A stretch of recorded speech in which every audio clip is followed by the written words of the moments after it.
Okay, well, good evening, everyone, and welcome back inside the Macon Centreplex here in Central Georgia. The Macon Mayhem hosting their 12th game of the 2019-20 regular season, coming into this tilt with a record of 3-6-2, facing a squad in the Evansville Thunderbolts with a record of 3-7-1. These two teams neck and neck right now for the 8th and final playoff spot in the SPHL standings. Though obviously right now it's too early to really be wondering about playoff positioning. It does present quite the challenge. These two teams squaring off against one another in back-to-back tilts. The situation that they were in last night, the Mayhem were behind the Evansville squad by 1 point.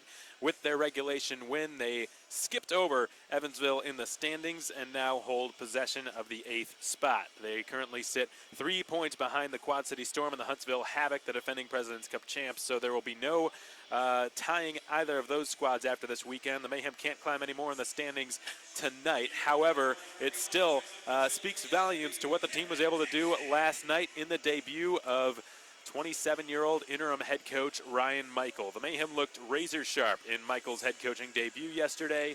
The passing was crisp, the goaltending was solid. The team capitalized on many of its scoring opportunities, and the special teams were strong from start to finish. The penalty kill had its best game of the season. They killed off all 7 shorthanded opportunities they faced. Though the power play did not convert officially, the man advantage did at least create some momentum which led to a goal just 3 seconds after an Evansville penalty had expired. That one coming off the stick of Captain Stephen Pirog, who has really been snake-bitten in terms of goals this season, not in assists. Last weekend in particular, the Mayhem captain had a few that he would have liked to have back. Michael is off to a good start behind the bench as Macon's interim head coach, folks. He clearly has the team behind him in full support and is in a position now to secure another elusive 2 points against an Evansville squad that has dropped 4 straight in a row. However, the 4 straight in a row on the road, I should clarify. However, the 27-year-old will be faced with a number of challenges this evening, with the visiting Thunderbolts looking to split the series and spoil Mossy Oak night this evening. Zach Urban's departure to the ECHL's Kalamazoo Wings obviously left the Mayhem short-handed yesterday on the blue line. By the way, Zach Urban scored a goal in his debut with Kalamazoo last night, so tip of the cap to number 6 for the Mayhem. Not sure what number he's wearing up there, but he did score a goal, so shout out to Zach Urban for doing that. He was a -2, that's the bad news, but I think he'll take that in exchange for a goal any day. The team's remaining 5 defensemen now all shoot left-handed, and tonight there will only be 4 official defensemen, with Ryan Devine serving a suspension for tonight's game due to a spearing incident which occurred last night and went uncalled. However, Caleb Cameron, the Mayhem forward, he was a left winger converted to a centerman, now converted to a defenseman. So his role just continues to get more and more defensive, it seems like, as his career progresses here in Macon. But for the first time in his Mayhem career, he will be suiting up as a D-man. Former Mayhem captain Daniel Gudge Gensler kind of did something similar. So we'll see how Cameron does tonight in his first game with the Mayhem as a blue liner. Sean Lynch also shaken up yesterday after slamming into the end boards at nearly full speed, and we'll hear from Sean Lynch during the second intermission of tonight's game. I had the chance to catch up with him. He scored his first goal with the Mayhem yesterday, his first professional goal in his 19 pro game, so it was a huge moment, a special moment for Sean Lynch. You'll hear from interim head coach Ryan Michael. Sean Lynch, of course, being very close to Ryan Michael. The two of them spent a lot of time together growing up in Syracuse, New York. So it was a special moment for the both of them last night when just 16 seconds into the game, Lynch scored his first professional goal. That's one he'll remember forever.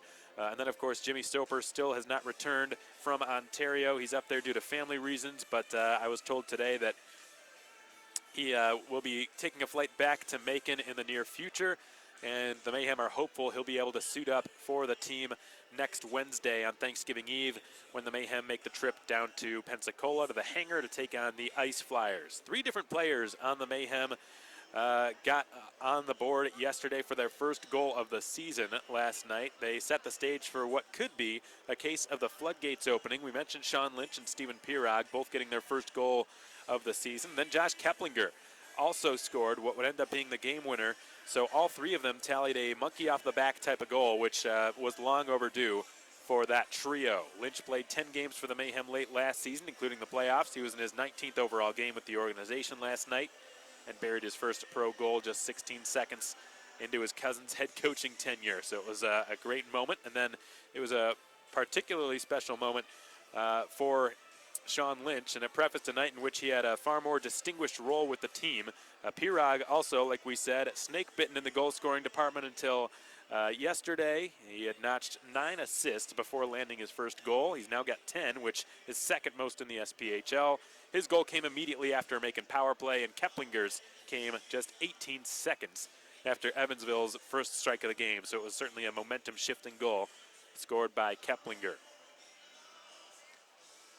The Mayhem certainly banged up tonight. They do have the head-to-head series in their favor, however. They've historically been dominant against the Thunderbolts on home ice. They're 6-1-1 all-time in this building when facing off against Evansville. But being as shorthanded as they are, the Mayhem will need to keep their composure against the most disciplined team in the league tonight. Tonight's Mossy Oak Night at the Centreplex, folks, presented by Tommy's Bakery and Cafe. The team is offering 3 free Chuck-a-Pucks to anyone who wears camouflage to the game. So if you're sitting at home within driving distance of the Centreplex, come on out. We'd love to have you.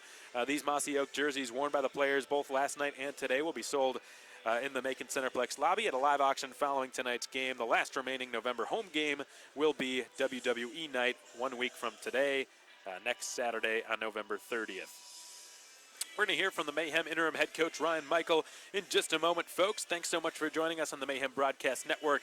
Alex Von Coita, the voice of your Macon Mayhem. Glad to have you with us on SPHL Live and on YouTube. The interview with Mayhem head coach Ryan Michael is next. Keep it right here, folks.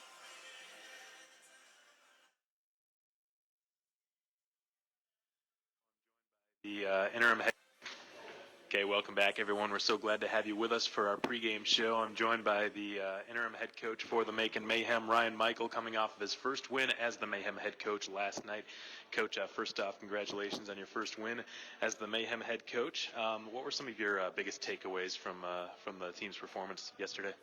I thought the effort was, good for the most part across the board. I thought, maybe emotions were in check at times, and I wish we played a little bit more 5-on-5 because I thought, generally 5-on-5 we played pretty well, and, we skated with them and maybe outplayed them in some areas. So I was just proud of the effort and, certainly happy to get 2 points.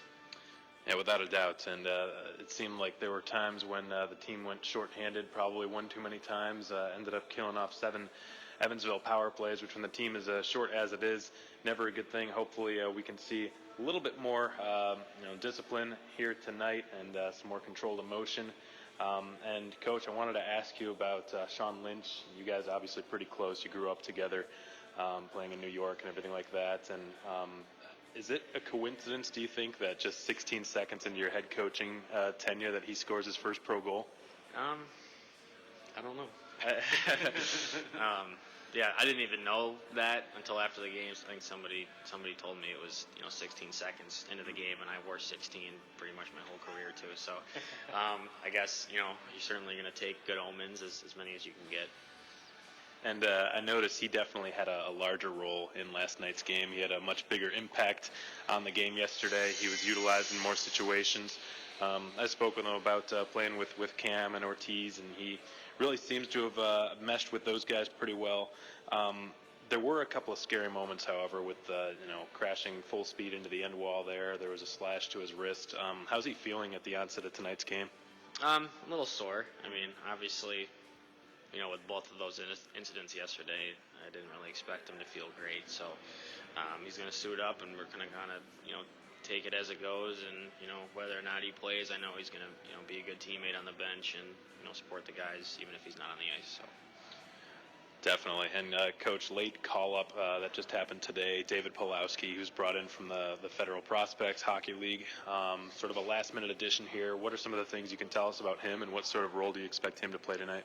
Well, he played Division III college in Rochester, New York, which is kind of close to my area. I know his college coach relatively well, so I talked to him a bit and watched film on him a bit, going back to even last spring. So he was definitely kind of on the radar, and it just seemed, with the situation that, happened, last night and today with the suspension and, and whatnot. Just kind of seemed like the stars aligned, and it felt like the right thing to do is to bring him in. I think he's going to be a good two-way guy from everything I've heard. I think he's a smart player, so certainly should fit in pretty seamlessly with our lineup. Well, we look forward to seeing number 17 in the camo sweaters tonight, and he will, it sounds like, be taking the place of Caleb Cameron as that sort of third-line center. In the meantime, Cam will switch back to a defenseman, which I'm not sure in the 2 seasons I've been here I've seen that. What sort of went into your decision to put Cam on D out of anybody else? He's done it like occasionally for us, and he was kind of a guy that came to me suggesting that he could do it, and he did it yesterday on the penalty kill a few times. So when we had our D in the box, but I think for him it's just being smart, positionally sound, making his life easy, and I've the most confidence he's going to help us back there. All right, Coach, I've got one last question for you, and then I'll let you get going. The decision to suspend Ryan Devine was made earlier this afternoon by the league. He's out. Like we said, Cameron's going to kind of serve as that fifth defenseman tonight. But the team's really shorthanded right now. You've been in situations like this before where the team's kind of been banged up and you've had to shuffle things around. With that being in mind, what's kind of the number one message that you want resonating through the guys' minds tonight? I think it's just simple play. Even last night when we played simple and just got quick support, got pucks in and out of our zone and into their zone, and it forced them to make mistakes. I think we were good. It's kind of when we get lazy and don't really put the work in or try to do maybe a little bit too much, let the skill do the main work instead of the work. I think that's when we get in trouble, but I think that's the message, especially tonight with how grueling yesterday was, is just keeping it simple and just finding a way. I think this is a character game for us, is to show our maturity and how deep we can dig and find a way to get 2 points again. Well, there's definitely the advantage of years that the Mayhem have on the Evansville Thunderbolts. We'll see if they put that to good use tonight and play some good, simple hockey. Hopefully can get the 4 points this weekend on Mossy Oak weekend. Coach, good luck here in Game 2, and as always, appreciate your time. Thanks for having me. That's Ryan Michael, head coach for your Macon Mayhem. This has been your pregame show. We'll be back in just a moment with starting lineups and more right after this.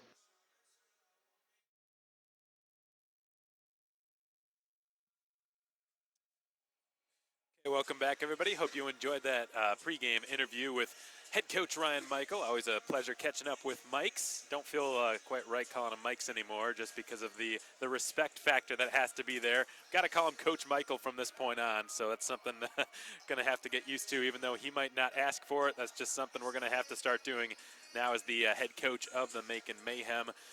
Coach Michael in his head coaching debut last night, getting a 2-point win, 2-goal deficit against Evansville that they could not overcome. They gave it their best effort in the third period. They scored once but could not erase what was a 3-goal deficit to start the third. And Ryan Michael improving to 1-0-0 as the Mayhem head coach. So he's off to a very good start. However, obviously, lots of hockey yet to be played. To be exact, there are 44 games remaining this regular season. The first of them tonight against Evansville, a team that the Mayhem do not face very often.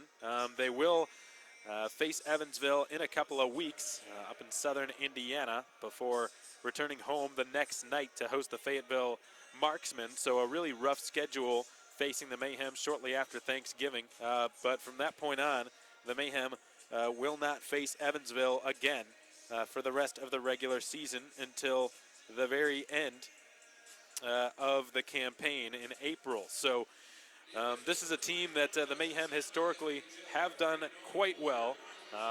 This is their 9th game against the Bolts in this building. The Mayhem 6-1-1 against the Thunderbolts at the Macon Centreplex. The officials for tonight's game were just read off by our public address announcer Charles Olson. They are as follows: Nolan Bloyer, tonight's referee, the linesmen Sean DeLoey and Daniel Fendius.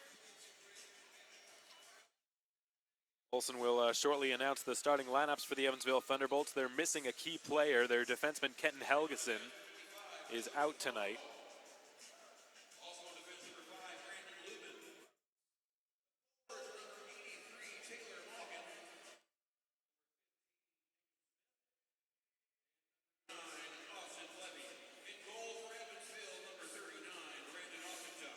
So the starting lineups for the Evansville Thunderbolts were just read off by our PA announcer. On defense, they're going with Brandon Lubin and Felix Cronwall. Cronwall has played in every game so far this season for Jeff Bess and the Bolts. Brandon Lubin wearing an A on his sweater, along with fellow alternate Taylor Macon, who will be starting up front tonight for Evansville. Jacob Smith, who scored the last goal. Austin Plevy, who scored the first goal for the Evansville squad yesterday, both also in the starting lineup. The starting lineups for the Mayhem will be announced in much more emphatic fashion any minute now. But first, of course, Mac the mascot will make his way onto the Centreplex ice. A couple of pregame notes, folks. Caleb Cameron, like we said, on defense tonight for the first time this season, and to my knowledge, the first time officially to start a game for the Mayhem. Ryan Devine was suspended for a spearing incident that went uncalled yesterday. He is not in tonight's game. Hence, Caleb Cameron's switch from forward to defense tonight. And finally, David Pulowski. He will be sporting the number 17.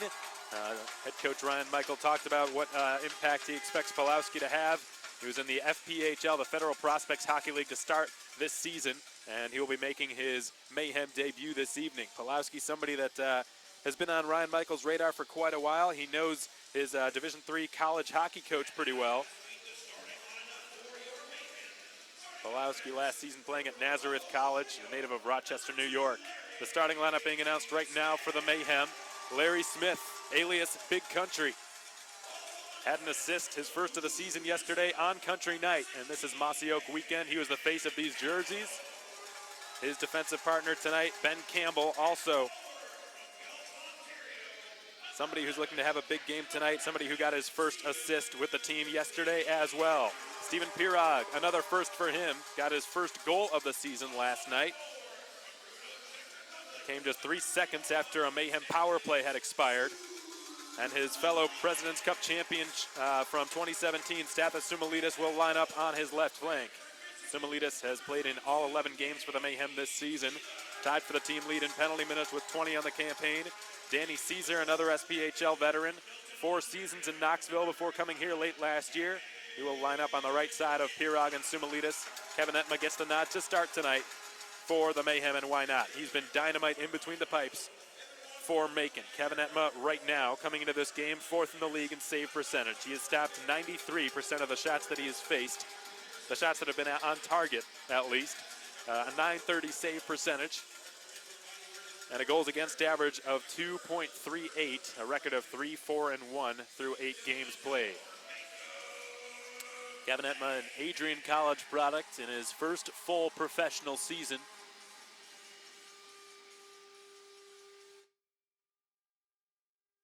Looking to have another big game tonight for the Mayhem and get himself up to 500 here on Mossy Oak Night. The sponsor of this weekend, Tommy Sadler, will sing our country's national anthem next.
Stick tap to Tommy Sadler, who is the owner of Tommy's Bakery and Cafe. Tommy's Bakery and Cafe, the presenting sponsor for Mossy Oak Weekend. That logo is on the back of these beautiful camouflage jerseys, these Mossy Oak camouflage jerseys, which will be sold off at a live auction in the Centreplex lobby following tonight's game. We're so thankful to have Tommy's Bakery and Cafe as one of our beloved sponsors. Again, folks, in case you missed them, the starting lineups are as follows. For the visiting Thunderbolts, they're going with Braden Ostapchuk in goal.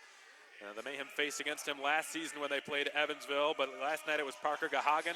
Gahagan's getting the rest today. Ostapchuk is in. On defense, Felix Cronwall, along with Brandon Lubin. Up front, Austin Plevy, Jacob Smith, and Taylor Macon. For the Mayhem, Kevin Etma in goal. On defense, Larry Smith, Ben Campbell. Up front, Stephen Pirog, Stathis Sumalitis, and Danny Caesar. A very veteran line to start tonight's game for the Mayhem. Lots of combined games between the three of them in the SPHL, Pirog, Sumalitis, and Caesar. The referee for tonight's game is Nolan Bloyer. The linesmen are Sean Deloe and Daniel Fendius. We're a dozen games into the season. The Mayhem coming into this tilt, a record of 3-6-2, hoping to improve to 4-6-2 before Thanksgiving Eve. That is going to be the date of their next game when they head down to the hangar to square off against Rod Aldoff and the Pensacola Ice Flyers for the first time this season. The opening face-off shortly to take place at center ice between Stephen Pirog and Austin Plevy.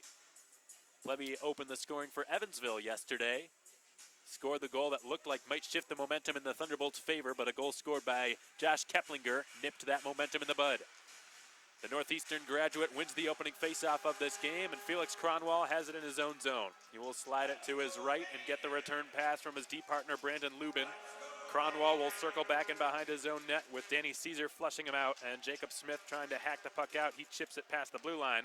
Larry Smith gives it over to Ben Campbell, who will rattle it around the boards. It's halted by Braden Ostapchuk and cycled along the boards out into the neutral zone it goes, and Ben Campbell ends up dislodging the door to the Macon bench. It's been dumped in left corner. Puck comes to a complete stop. Caesar's clearing attempt is held in the zone by Matthew Barnaby. Centering pass is loose sort of on the edge of the doorstep there and cleared aside by Campbell and out into the neutral zone. Braden Helms has it. He will fire one into the Macon zone around the end wall counterclockwise. Barnaby has it speared off of his stick, and Stepan Timofeyev will slide the puck into the neutral zone. The return pass was too hot to handle from Cousineau. The Mayhem now on a delayed offside will have to regroup near the red line. Oleg Kalaman's got it in his own end. He backpedals with 1 minute and 10 seconds having expired in this tilt. Jarrett Cupp's outlet pass finds, that's Sean Lynch fresh off a line change. Offside is the call against Macon. Caleb Cameron identified him as Lynch. That is Cameron. Identified him as Lynch at first because he stepped off the ice as a forward, and it looks like Cameron may be alternating between forward and defense because he just took a face-off and won it. Caleb Cameron has become the Mayhem's closest thing to a Swiss Army knife over the years. He originally was converted from a left wing to a center. Now he's being converted from a center to a defenseman. Cameron with one hand on his stick trying to whack it down the boards, but it didn't work out. Lubin was there to intercept it. He will spear it one ahead. Zhaikov with a shot, and a blocker save is made in goal by Kevin Etma. Zhaikov receives a hit behind the net by Oleg Kalaman. Here come the Mayhem. Cameron down the right wing. He's defended, but cakes it wide and drives to the net, loses the puck, flutters its way back out to the left point, and Larry Smith will attempt a shot that gets blocked by the stick of Hayden Holton. The puck's flown out of play. Holton last night getting into a few feuds with Mayhem defenseman Ryan Devine, one of which was a clear-cut fight in which Devine would be penalized in addition to the fight for interference. Lots of penalties for Macon's number 25 yesterday, one of which didn't get called but was caught by Evansville head coach Jeff Bess and submitted to the league. The suspension was handed down earlier this afternoon by Doug Price, the SPHL commissioner. Long slap shot, misfires, missed the right post. That one coming from Caesar. Pinching in is Smith. He keeps the play alive. He will swipe it back into the left corner. Felix Cronwall's got it. He will send it along. Puck's been outletted up the far half wall and slid into neutral territory. Here comes Cronwall, who will initiate the Evansville attack. Jacob Smith returns it to Cronwall in the right corner. Smith, far end. He squeezes past a check from Keplinger. The pass is intercepted by Pirog. 2-on-1 develops. Perez right side. He's got Caesar with him. The pass across to Caesar. Settles it down. It had bounced a bit, and the Mayhem winger couldn't really get much lumber on that shot. Here come the Thunderbolts on a counterattack. Jacob Smith with a shot that gets blocked by Campbell, and it flies out of play. That flying puck's been brought to you by Blues Painting and Home Repair. 17:20 to go in the first period. No score here at the Macon Centreplex. Jacob Smith taking that last shot for Evansville. a rookie out of Pickering, Ontario, who's dressed in all 11 games this season for Jeff Bess and the Thunderbolts. Derek Sutliff back on the ice now, the ex-Mayhem sharpshooter. In case you missed his interview from last night, folks, we'll replay it, don't worry. During the first intermission of tonight's game, had a few folks request that I play that back tonight because they weren't able to catch it yesterday. Great seeing Suddy again, catching up with him before the game last night. He battles for it now in the far corner. The puck pops free above the right circle and skated out of harm's way by the Mayhem.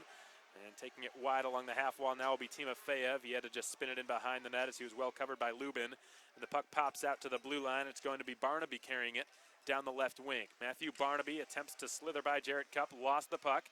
It's been flung off the glass, ricochets its way back out to neutral territory. Lubin's got it there. Lubin up to Sutliff on his off wing. He is hit hard, gets the puck free. Barnaby sends it over, and a point-blank opportunity was denied. It was a good stick check, I believe. Getting back there to break that up was Ben Campbell. Good presence by the Mayhem defenseman, and no shot ended up coming from all of that. The net was dislodged, hence the whistle, so the linesman will put it back onto its pegs. That's Daniel Fendius down there, getting the net back squared away. Sean Deloe, I believe, will drop the puck to Entma's right. 16:36 to go in the first period. We've got no score here in Macon. Thanks for joining us tonight, folks, on the Mayhem Broadcast Network. You're having a good Saturday night. David Pulowski winning the defensive zone faceoff. Pulowski making his Mayhem debut. Defending Hayden Holton closely now. Holton escapes him and cuts to the front of the net. Backhands a shot. A chest save is made by Entma. Puck rolls up the slot. Zhykov lost a handle on it. And tripping there was Cameron. No penalty called against Zhykov. In the meantime, it's been floated off the backboards by Ortiz and reversed by Tanner Butler. Helms sends it up, and Cup stumbled. Here's a chance. The puck is slid over, and a quick shot from Austin Plevy denied by Kevin Entma. Jarrett Cup with a bit of a misstep. Ended up conceding a 3-on-1 Evansville rush. Fortunately for him, it did not cost his team. The cross-crease pass sort of bounced off the lone Mayhem defender in that situation. I believe was Oleg Kalaman. Got a stick on the pass, and the shot ended up coming to Plevy, who was not expecting it. Couldn't really do much except for just one time it at the net. Kevin Entma was square to the shot. We're 4 minutes into this game. It's given back from the circle by Macon to the point, delivered in behind the net. D'Amico Hanoun's got it. Hanoun is well covered. Cup will shovel it back up the wall. Long shot by Cronwall, misfires. And now Danny Caesar will just angle it off the glass. It bounces out into neutral territory, and Cronwall receives the DDD from Lubin. We'll shovel it around the half wall on the near side. Cronwall's been the recipient of a lot of big hits already tonight. Lubin will dump it in behind the net. Entma inside of the trapezoid.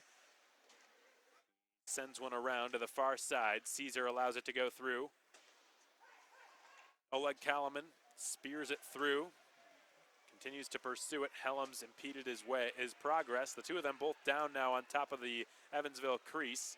Kalaman finally getting back onto his skates. In the meantime, Larry Smith will outlet one outside of the reach of Perez. This looks like it will not be an icing. Not sure why. Play continues. And the Thunderbolts get a quick 2-on-1. Centering pass, the shot, score. It was Matthew Barnaby who had it on his stick on the left side. He fed it over to Seth Swenson. And Swenson was wide open. He led the Thunderbolts with 8 shots on goal last night, and he was fed a crisp cross-crease pass by Barnaby.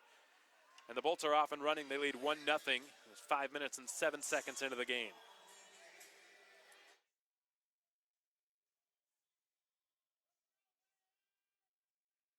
Swenson's second goal of the season, which held off the score sheet last night, although he was all over the place. He's one of many players in this Evansville squad to come through the Canadian college hockey route. University of Guelph product scoring Evansville's first goal of the night. This is their first lead of the weekend.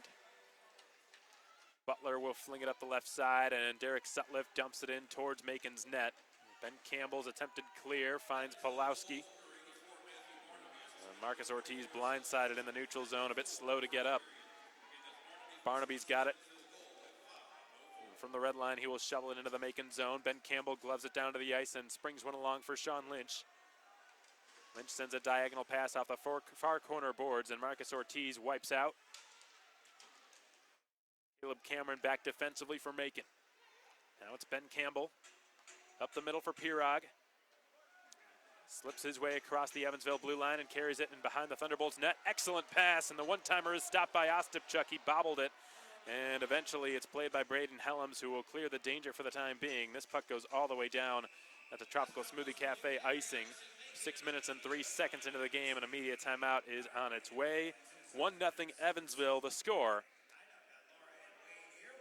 Through the first 6+ minutes of play, we're going to take a brief timeout on the Mayhem Broadcast Network. Be back in a moment, folks.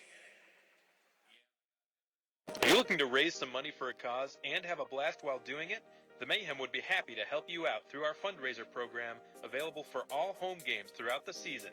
You buy tickets from us for $10 each, you sell them for $15, and you keep the remaining $5 per ticket sold for whichever cause your heart desires. If you were to sell 50 tickets, for example, you would collect $250 for your fundraiser. Call our office at 478-803-1592 for more information.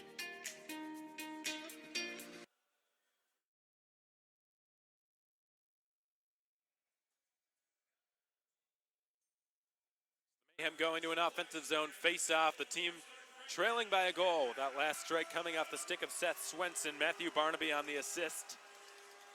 The draw will take place to Ostapchuk's left, his glove side. Pirog to do it. He wins it, but it didn't have enough gas on its way back to the line. Here come the Bolts on a quick counterattack, and it's Connor Sanvito pulling up on the brakes and delivering it around the end wall out to the far side. Whacked up the wing on the near side by Cameron, who couldn't clear it. Going back to get it, Stathis. He will float one up to Caesar, who twists it into the neutral zone. Stephen Pirog gunning it down. Cronwall closes him off. Pirog with his head up makes the pass across. And that one straddled the skates. It looked like of Sumalitis. Gets back defensively. Pirog intercepts it at center. And he will dump it back in. Now skates over to the Macon bench for a line change. Team completing 4/5 of one. Larry Smith, the only one still out there. Cronwall leaves it behind his own net. Now here comes Austin Plevy down the right wing. Plevy concedes possession upon entering the zone, the right side at the blue line, but the Mayhem couldn't make him pay for it as Cronwall takes back over behind his own net. Nephew of NHL great Nicholas Cronwall, the longtime defenseman for the Detroit Red Wings, sports the number 55 on the back of his jersey in honor of the Red Wings legend. Larry Smith sends one around the far side, and the attempted clear by Danny Caesar is nullified. Oleg Kalaman slides one out into the neutral zone. Taylor Macon, the red line. He will backhand the puck across the Macon blue line. Larry Smith. Kalaman. It around the boards, and Stepan Timofeyev, his countryman, is able to advance it to Perez, who's got a one-on-one here. Perez from the slot fires. It grazed, it looked like the top of the crossbar.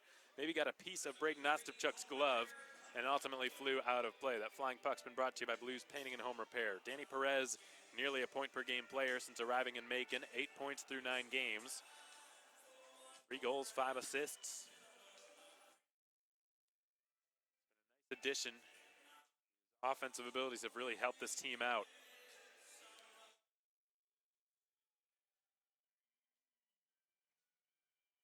Marcus Ortiz taking a rare face-off, but he's beaten to it in the offensive zone. Pulowski making things happen along the near boards. He tries to center it. Never reached Sumalitis. I beg your pardon, Keplinger.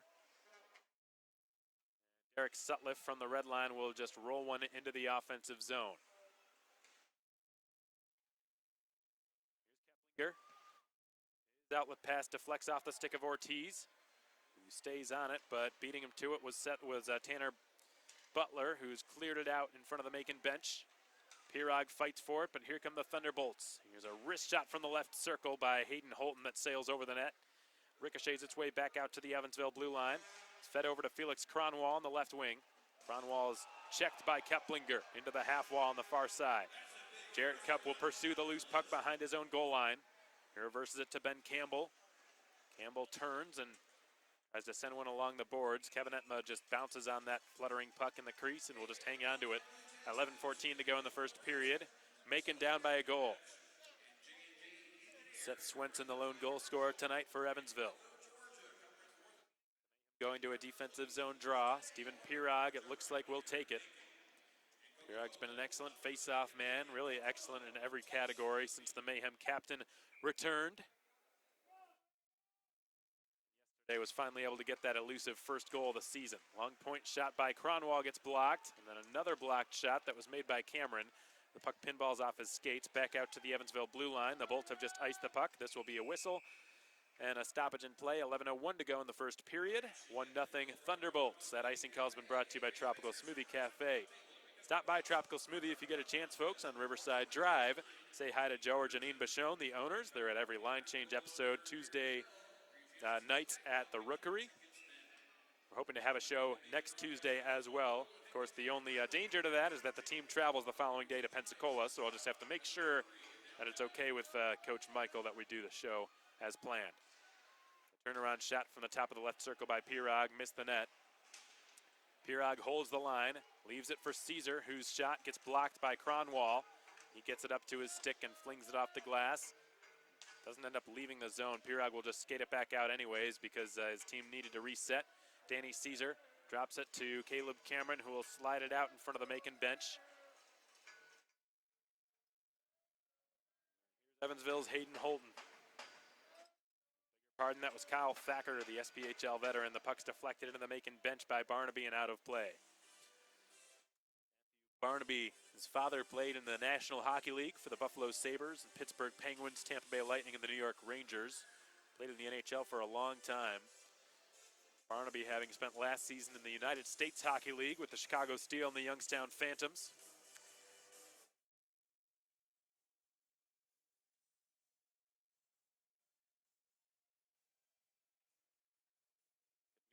Face-off win by Josh Kuzno, who scored Macon's most recent goal in this weekend series. He will backhand the puck into the left corner, and Danny Perez will send it along the end wall. Centering pass was a nice one, but nobody was there. Long point shot by Cup redirects wide into the left corner, and it's played behind the net by Kyle Thacker and worked up the far side by Sutliff. Excellent spring pass. Sutliff is laid out. He loses his helmet. He is down.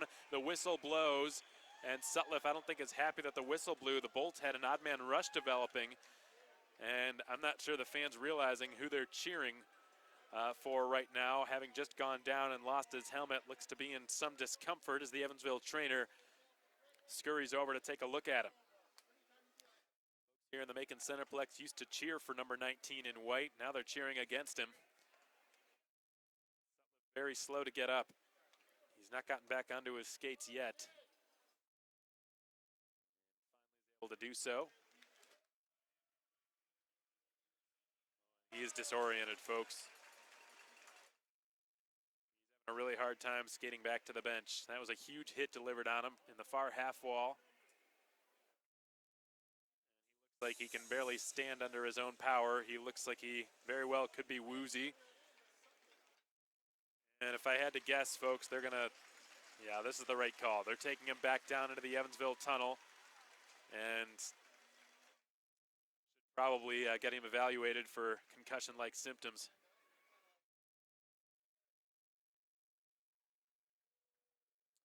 We hope the best for Derek Sutliff. It was great seeing him again. I talked to him yesterday before the game started, and he gave me a great interview. I'll play that back for you folks tuned in tonight during the first intermission of tonight's game in case you missed it yesterday.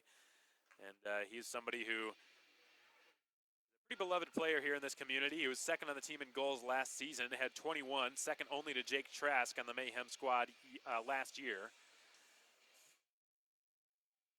He said it was a weird feeling coming into this building again, and this time suiting up for the other side. He wants to be a part of the Evansville Thunderbolts rebuild, and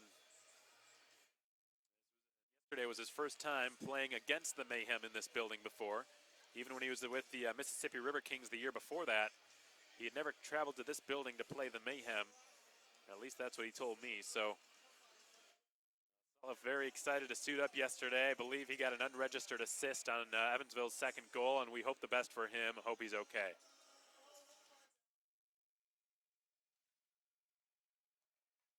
Proved to be a very durable player for Leo Thomas last season with the Mayhem. He only missed one game, and I don't think it was due to injury. Played 55 of Macon's 56 games last season. So Helms in behind his own goal line, has it on his backhand, will switch to the forehand and begin motoring his way out to the neutral zone with a lot of speed.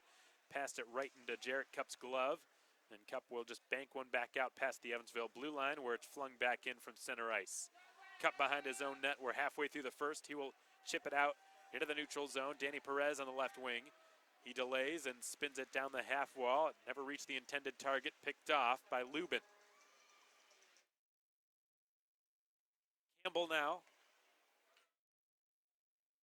Shovels it back in behind the Evansville cage. Lubin's got it inside of the Bolts trapezoid. Josh Keplinger ordering Pulowski to begin the forecheck. Lubin goes up the middle. Good crisp touch pass up to Plevy, who looked like might have been tripped, and his teammates wanted a penalty. None is coming.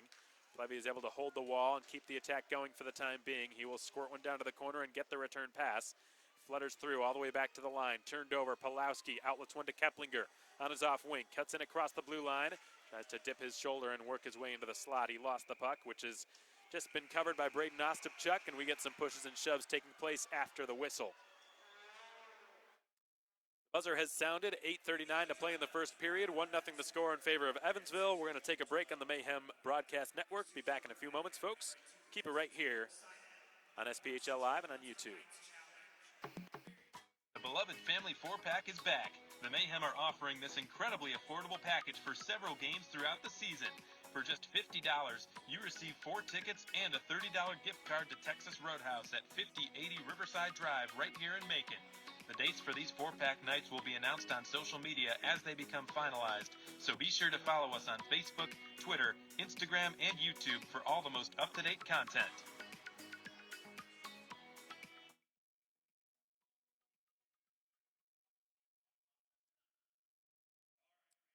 To remind you folks that next week the Mayhem will have their final home game of November. Saturday, November 30th, they will host the Pensacola Ice Flyers for the first time this season.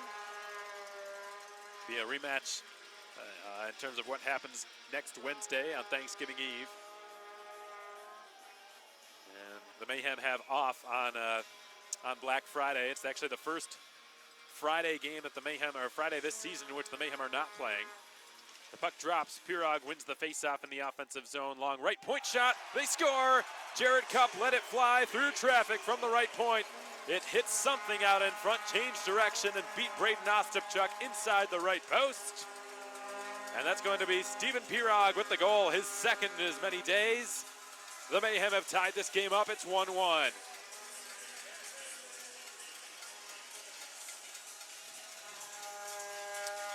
Right now, Cupp, Pirog, Caesar, everybody's arguing with each other. They don't know whose goal it was. They were discussing it in the Mayhem zone immediately after that goal. I'm probably going to get a text from all three of those guys after the game's over. Right now, and Cameron's in on it as well. He's telling the referee what to explain to the timekeepers in terms of who they credit the goal with and the assists. As Cameron will slide it now to his right for Jarrett Cupp. Cupp out to Pirog, who redirects it into the Evansville zone. He will just take a whistle. Braden Ostapchuk will. And we're going to hear Charles Olson announce the goal right now. Pirog being credited with it. It certainly changed direction. There's no question about that. The question is who did it, and if I had to guess, it was Pirog. That's the official announcement. That seems to be the consensus on the ice. So Cupp with the lone assist, Pirog with the goal. Stephen Pirog, we knew that for somebody, the floodgates would open between Lynch, Pirog, and Keplinger, all of whom scored their first goal of the season last night. And as luck would have it, Stephen Pirog, just one game later, has already got his second. Had a feeling once he got his first one, the next several would come in rapid succession. It's been floated into the Cronwall vicinity in front of the Evansville goaltender. Cronwall's got it behind his own net now. He will give it over to Braden Helms. Helms makes a move around Sumalitis and will cut his way out to the red line. Puts it onto his backhand and drives it down the far side. It's laid out by Caleb Cameron. Cupp will backhand the puck along to Caesar. Can't clear it. Good keep there by Holton, left point, but the puck eventually wobbles its way back into Evansville ice. 7:38 to go here in the first period. We've got a 1-1 game on our hands here at the Macon Centreplex in Central Georgia. Pushes and shoves going on right in front of the benches. Danny Caesar, Stathis Sumalitis, and several others involved in that kerfuffle. right in front of both benches in the neutral zone on the far side of the ice. We haven't had any penalties so far in this game. Both teams shorthanded tonight, folks. Of course, the Thunderbolts missing a very important player. Their top defenseman, Kenton Helgeson, has been kept out of this game for precautionary purposes. He's an ex-Calgary Hitman captain in the WHL. He was drafted by the Anaheim Ducks in 2012 in the 7th round of the NHL's entry draft, and he had 2 assists yesterday. A huge omission for Jeff Bess and the Thunderbolts to not have Kenton Helgeson in the game, also an alternate captain for the visitors. So in his absence, Felix Cronwall and Brandon Lubin have had to take on extended minutes. And for the Mayhem, obviously the suspension to Ryan Devine, the call-up of Zach Urban to the ECHL's Kalamazoo Wings, the Vancouver Canucks affiliate. With that in mind, both teams know they don't want to play short if they don't have to, hence the pretty good discipline you've seen on both fronts so far, but that can only last for so long. Stathis Sumulidis and D'Amico Hanoun. I beg your pardon, Stanislav Zhaikov in the box for both teams. Sumulidis in there for Macon, Zhaikov in there for Evansville. And we play at 4 skaters aside for the next 2 minutes, 7.5 to go in the first, 1-1 your score. Mayhem winning the defensive zone draw. Larry Smith will punch one ahead, and Danny Perez sends it over to Ben Campbell. Campbell twists it back to Perez on the return pass. Mayhem completing a pseudo scissors play on the entry. A shot from a tough angle is denied by Braden Ostapchuk coming from Stephen Pirog, and now Larry Smith out at center will drop it. Pirog puts it onto his backhand and finds Campbell entering the Evansville zone. He is laid out. He lands on his wallet in the corner on the near side of the ice. Here come the Bolts the other direction. It's skated down the right wing by Hayden Holton. Holton in across the blue line, waits for some reinforcements to arrive from the Evansville bench. Will elect to just put it in behind the net. Kevin Etmund gives it to Jarrett Cupp, and the smooth skating defenseman has been on a red-hot point-scoring streak. He will feed it up to his left for Danny Caesar. He pops it in behind the net. Josh Cousineau has it. 6-year SPHL veteran returns it. Caesar's got it, coming off the half wall with it. Will just fire it in behind the net. Missed the glove of Cupp. Cousineau twists in front. Cupp's wide open. Shoots. Missed the right post. And the puck rattles into the right corner. Cupp delivers a hit, and it's back in behind the net again. Pinballing around down there. Finally cleared up past the blue line. Caesar whacks a 80-foot shot from the neutral zone that's stopped by Ostapchuk. 6:13 to go here in period 1. 42 seconds remain on this 4-on-4. Helms down the right side. Enters the Macon zone, and the puck's been pried off his stick by Pulowski. Larry Smith from the far side. Beg your pardon, that's Oleg Kalaman. You will leave it now for Marcus Ortiz. He turns up ice with it. Ortiz dips his shoulder and enters the Evansville zone. Turns with it, leaves it to the line. Kalaman a drive, stick save Ostapchuk. Pulowski goes fighting for it in behind the Evansville net. Skating out of his own zone with it now is Brandon Lubin. He flutters the puck into Macon territory. Back to get it is Macon's Larry Smith, winning the foot race for an icing call. That icing call has been brought to you by Tropical Smoothie Cafe. 5:35 to go here in the first period. Your score, 1 goal apiece. Stephen Pirog equalizing just a few minutes ago to answer Evansville's goal scored by Seth Swenson on a 2-on-1. Barnaby and Jarrett Cupp on the assists for Evansville and Macon respectively. Stephen Pirog against Barnaby in the circle, won by the latter of the two, and time has expired on the 4-on-4 as Zhaikov and Sumulidis are let back onto the ice.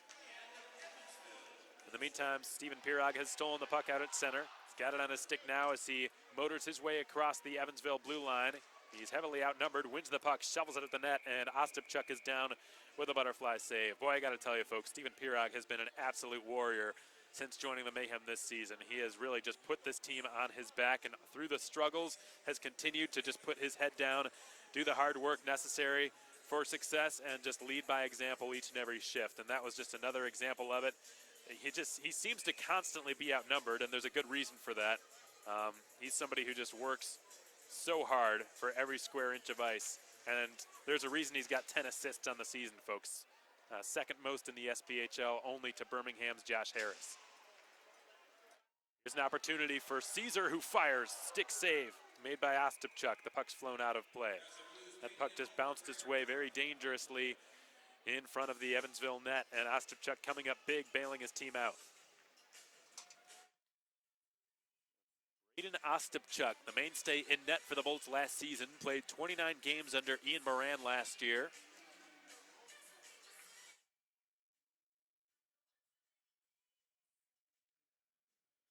Former Norwich University captain.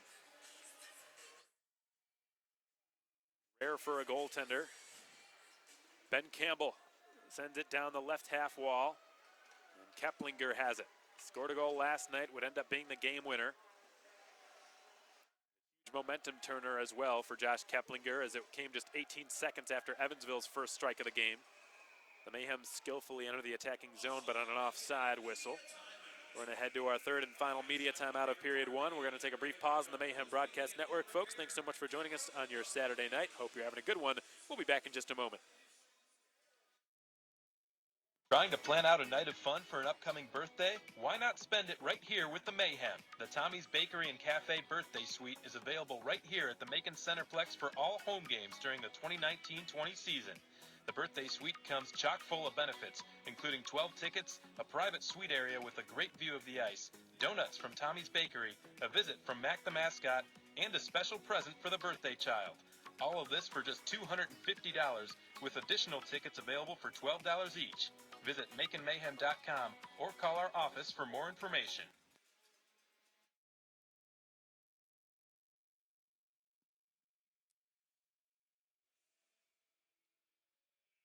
To the tune of some Foo Fighters. You're hearing the announcement for our hero of the game, presented by Blues Painting and Home Repair. Folks, if you'd like to nominate somebody for our hero of the game to treat them to a Mayhem experience they will not forget, visit our website under the community tab. Nominate your hero of the game today at MaconMayhem.com. Ostapchuk holds a center ice shot on the left side of his crease and will take a defensive zone draw. 1-1 your score with 4:38 to go in the first period. Seth Swenson scoring first for Evansville. Stephen Pirog with an answer. Josh Kuzno will take an offensive zone face-off.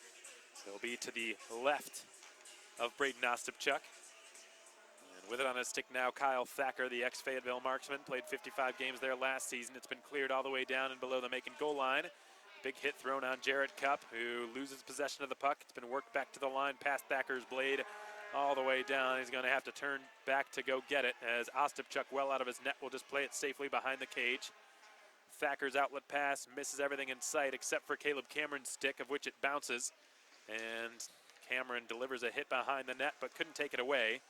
It's been flung back to the line by Zhykov. Long point shot is fought off by Entma. Puck stays in play. I think the Evansville squad thought that it had gone off the protective netting. Play is allowed to continue here as Barnaby stick handling in a phone booth trying to win back possession. He will set up Lubin, who misfires with his point shot. Delivered back in behind into the left corner area, and Danny Perez will scoop it up for Macon. Perez flings it off the sideboards on the near end and ricochets down the ice too far outside of the reach of Sean Lynch, icing the call against Macon. That icing call has been brought to you by Tropical Smoothie Cafe.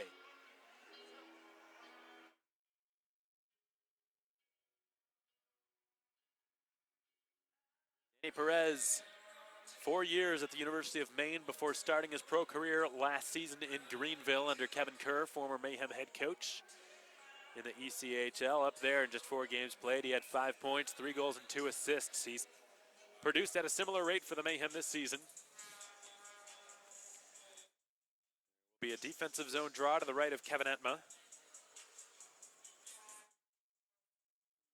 Be David Pulowski winning the draw. Caleb Cameron will slap it behind the net along the end wall. Another long point shot that's in and out of the glove of Entma. Good battling done by Cameron. He will advance it up to Pulowski, who will find Lynch. Pulowski back on it from his own blue line. Will feed it up to Perez, who will dump it into Evansville territory. Lynch begins directing traffic. Dumped back into the Macon zone and stopped by Kevin Entma behind his own net. Worked up the far wall, and Danny Caesar will advance it to Stephen Pirog, who lost the puck, and it's been cleared back in behind the Macon net yet again. 3 minutes to go here in the first. 1-1 your score. Sumulidis turns with it, gets Plevy out of position, but the Bolts are back in possession. Cronwall angles it off his own backboards, gets the return quickly from Helms. Cronwall with his head up will spin it back to Helms again, inside of his own trapezoid. Ortiz begins the forecheck. He forces Helms out from behind his own net. He will take it right up the middle. Helms distributes it to his right. Plevy will accelerate it behind the Macon goal line. Wraps one around. It's going to be held by Jacob Smith. Plevy's one-timer didn't have much on it. Kalaman was there to block it. 2:20 to go here in the first period. 1-1 is your score. Here comes Sumalides. He puts it into the middle of the ice. Nobody was there except for Plevy. He will just dump it back in and go to the Evansville bench. It's been hoisted up into midair and played down by Lubin. Brandon Lubin gets it up to Matthew Barnaby. He shovels the puck across in front of the Evansville bench. It's been redirected back into Macon territory. Inside of 2 minutes to go. Jarrett Cupp lifts the stick of Barnaby, works it up the wall on the near side. It's been whacked all the way down. This will be an easy call for icing unless Caesar can win the foot race, which he does. Excellent hustle by Danny Caesar. He's bought his team time to get set up in the attacking zone. Caesar fighting for it. Thunderbolts quickly swarm the puck, and now it's worked for along the near corner wall by Seth Swenson, and eventually bounces out into neutral territory. Keplinger will hammer it wide of the left post. And now it's played by Thacker behind his own net. He misfired on the pass. As a result, the Mayhem back in control. Keplinger from the left side. Floats it off the far corner board. It's been delivered back to the point. Cameron sends it to Pawlowski. David Pawlowski outnumbered. Barnaby took it away from him. Cameron will just blast it back in. Ostapchuk halts it with 1:07 to go. Brandon Lubin leaving it off Matthew Barnaby. He's had a long shift. He'll send one right up the middle. Swenson, right circle, fires. Etma, the butterfly save, and no rebound. 54.7 to go in the first period. Seth Swenson looking for his second goal of the period. Etma said no this time.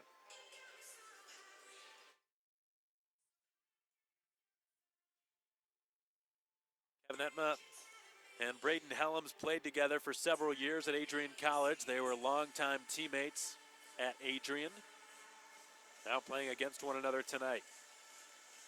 Coming into this weekend, Helms, a defenseman, led the entire Evansville team in shots on goal with 27 heading into yesterday's tilt. A very offensive-minded blue liner. Danny Perez will win the foot race in behind the Evansville net, get the puck right back. Looks for an open man. He finds Kalaman, who will redistribute it back in behind the goal line. Pawlowski to Perez. Perez to Pirog. He's tied up. Pawlowski follows up and floats a shot wide of the net. Perez scoops it up. Danny Perez from the far corner with 23 seconds to go. Twisting and turning, trying to find some room. He's swarmed by Thunderbolts. The puck's been cleared past the Evansville blue line. Zykov will float one into the middle of the ice. Holton lost an edge. Sumalides will just let time expire as he worked it up the far wall. 20 minutes in the books. A goal for each side. The goal scoring started with Evansville pretty early into the game. Seth Swenson taking advantage of a bit of a defensive breakdown, a 2-on-1 rush in which Matthew Barnaby skated down the far side. His off wing had tons of room and just shoveled the puck across the crease. Etma was not able to get over in time. Lots of 2-on-1s given up early by the Mayhem in the first few minutes. They were, however, able to recover and start to slow down Evansville's attack. One of the keys of tonight's game was weathering the early storm. No team likes to be swept, and with what happened last night, we knew that the Thunderbolts were going to come really fully loaded to start this game. They did. They probably had the better of the Mayhem in the first 5 minutes, which is sort of what we expected. We expected the visitors to come out really just flying in the first few minutes, and they did. And just one too many odd man rushes. Seth Swenson eventually was able to capitalize off of one of them. Matthew Barnaby, the lone assist, 5:04 into the first period.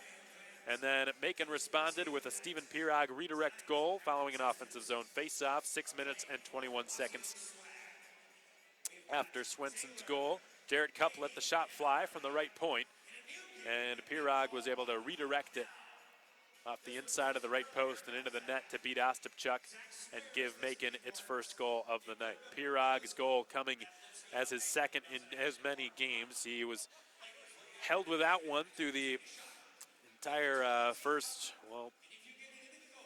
5 weeks of the regular season, which was shocking because it's not like he was it's not like he was having a quiet 5 weeks at all. He was all over the place. He was in the right places. He was setting up his teammates. He was battling. He was working hard, and it was just very strange that he had not had a goal yet. And finally, he was able to get one yesterday, immediately after a Macon power play had expired, and today has gotten his second in as many nights. Still a very low goal-to-assist ratio for Stephen Pirog, who's got 12 points, 10 of which are assists. So 1-1 is your score.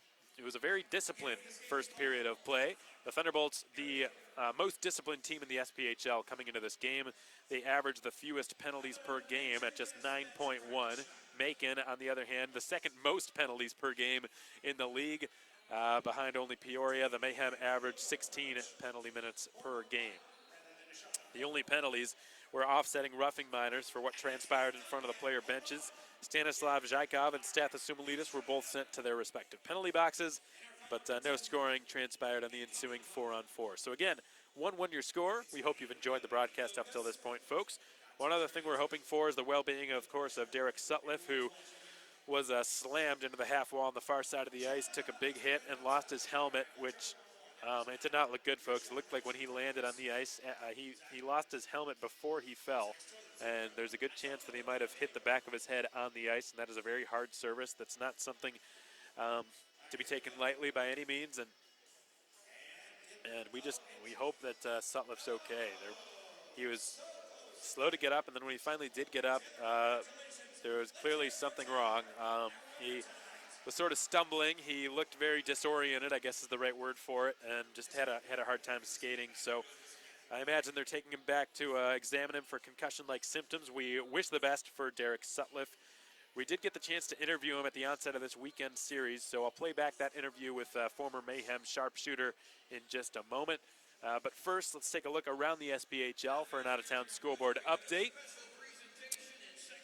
Evansville and Macon, the first game to be underway around the SPHL tonight. And then the pregame ceremony is going on right now in Knoxville. The Ice Flyers are there to square off against the Ice Bears. Last night, those two teams squared off against one another. The Ice Bears with a 3-0 victory up in Knoxville yesterday, hoping for the home sweep. Fayetteville and Birmingham, Roanoke and Huntsville, and Quad City Peoria are all in the Central Time Zone, so those games scheduled to start in about 15 minutes or so. That's our out-of-town scoreboard update for now, folks. Now please enjoy this interview playback from yesterday's game with former Mayhem player Derek Sutliff. That's coming your way next on the Mayhem Broadcast Network. Folks, keep it right here. You're listening to Macon Mayhem Hockey on SPHL Live, powered by Endeavor Streaming and on YouTube. Okay, welcome back, folks. Thanks so much for joining us tonight on the Mayhem Broadcast Network. You're listening to Macon Mayhem Hockey on SPHL Live, powered by Endeavor Streaming and on YouTube. We're so glad to have you join us tonight for some Friday night hockey, and I had the privilege of being joined by a very special guest, former Mayhem sniper Derek Sutliff. Derek, first off, really appreciate your time, and thanks for being here. Thanks for having me. Appreciate it. Yeah, absolutely. Now, Derek, how does it feel to be back in this building again for the first time since April? It's definitely weird being on the other side of things, that's for sure. It's good to see some of the guys, some familiar faces. It's always good to see those guys.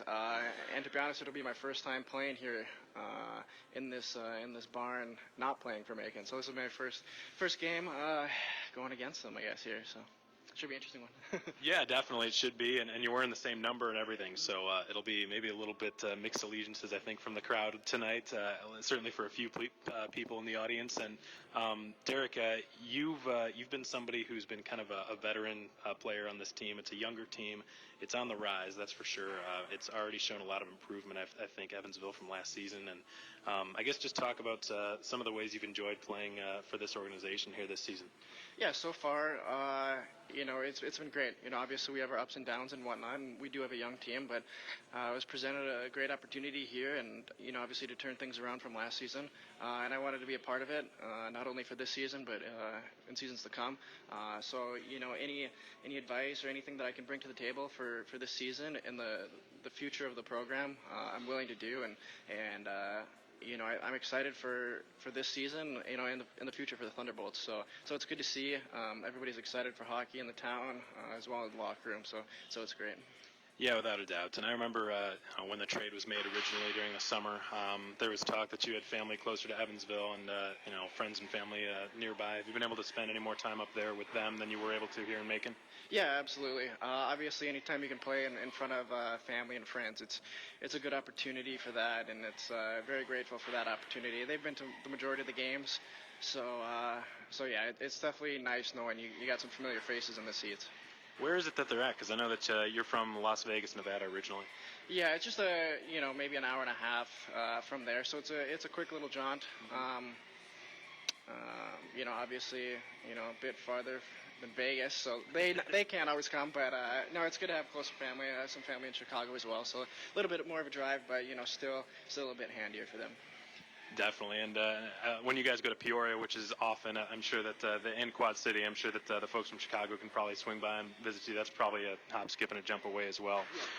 So, Derek, the next question I want to ask you is: you're going to be going up against a lot of players that obviously you've gotten to know pretty well over the years and gotten pretty close to over the years as well. Some players I imagine you consider very close friends of yours. Who are some guys in particular on Macon's roster that you're really looking forward to going up against tonight? And maybe some guys that you're not so much looking forward to going up against? Yeah, anytime you got friends you're going to go up against, it's always good and bad, But I know Caleb Cameron, I know for quite a few years now. Jimmy Soper, one of my good friends. Pretty much, everybody from last year, I'm on pretty good terms with as of right now before the game. Larry Smith, of course, he was my roommate last year, so it's going to be fun to see him on the ice. Yeah, it's always fun to see, friends out there. It kind of brings that more competitiveness out of each and one of us, so it's always good for a battle. Definitely, and you were line mates actually with a lot of those guys that you'll be facing off against tonight, and Larry Smith, of course, the face of Camo Weekend. Yeah, could you have thought of a better face for Camo Weekend? No, not at all. I think that just says it all right there. Larry Smith, Big Country is what we called him. I'm sure that nickname stuck, but no, he's a great guy. I was glad to see him showing off the jersey there. Oh yeah, he had a blast. We took him out into a sparsely populated part of Macon, and he enjoyed every second of it filming that. So that was a lot of fun, and I'm sure honestly we should have let him just pick the playlist for tonight because it's country night here at the Macon Centreplex. Last question I have for you, Derek, and then I'll let you get going. A lot of players I've spoken to who've been around this league for years. They're now here in Macon. They've told me that this was always a difficult team to play against. You played on this team. What sort of game and challenges do you expect to be on hand here tonight? Obviously they got a lot of older players, a lot of veteran players. They've been around the league for a number of years, and a lot of games played over there. Obviously they're going to be resilient. They're going to be hard to play against no matter what. They're going to hit. They're going to bring everything every shift. So I think we just have to play our game. Keep it simple. Do the things that we know that we can do. Try not to overthink things and bring our youngness to the table. But with that, I think it's a lot of energy with us. So I think it's going to be a good game regardless. It's excited. I know everybody in our locker room is excited. I'm sure they are too. So it's going to be an exciting one. And fingers crossed it goes on our side here. Unfortunately, sorry, Macon fans, but yeah, it'll be a fun one. That's for sure. Yeah, absolutely, and it'll be interesting. What the Mayhem have in experience on their roster, they actually lack in the coaching department, with Ryan Michael making his really official head coaching debut tonight. Also, I'm sure pretty close with Ryan Michael. An interesting narrative there. So just lots of stories to pay attention to throughout the game tonight. And Derek, it was really good seeing you again, and good luck tonight. Good seeing you as well, and thanks for having me. Appreciate it. Absolutely. That's Derek Sutliff, number 19, now playing for the Evansville Thunderbolts. This has been your first intermission report. Thanks so much for joining us tonight. We'll be back in just a moment with your Janet's.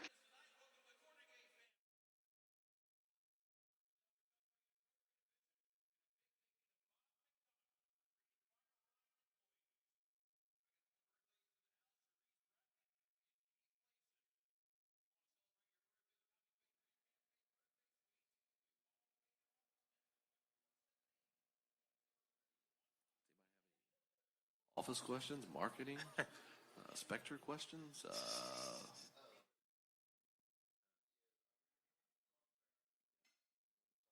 Joe started salivating when I said that.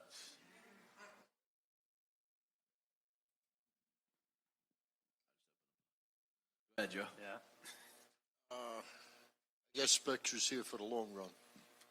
I will tell you that there was a vote tonight on an extension I actually got a call, and so I walked out earlier from Dave. It got tabled by the commission. So to answer that question, I'm not sure yet, but I know that it will be on the horizon soon. People voting at the parking lot gets dark at night. Talked to Dave about that today, and I believe somebody reached out to Spectre today, and he is going to make sure he addresses that tomorrow. It was later in the afternoon, and they're getting ready to go ahead to the commission. I did talk to him. It was kind of a hectic day this afternoon, as I'm sure y'all can understand, so my conversations were short and sweet.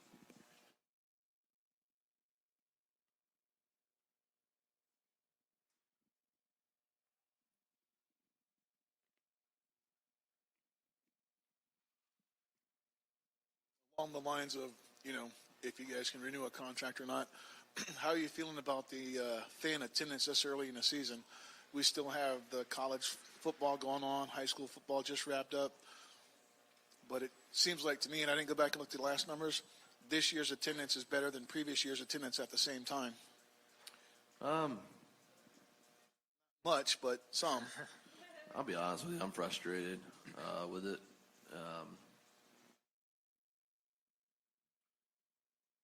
Pour my heart out a little bit here.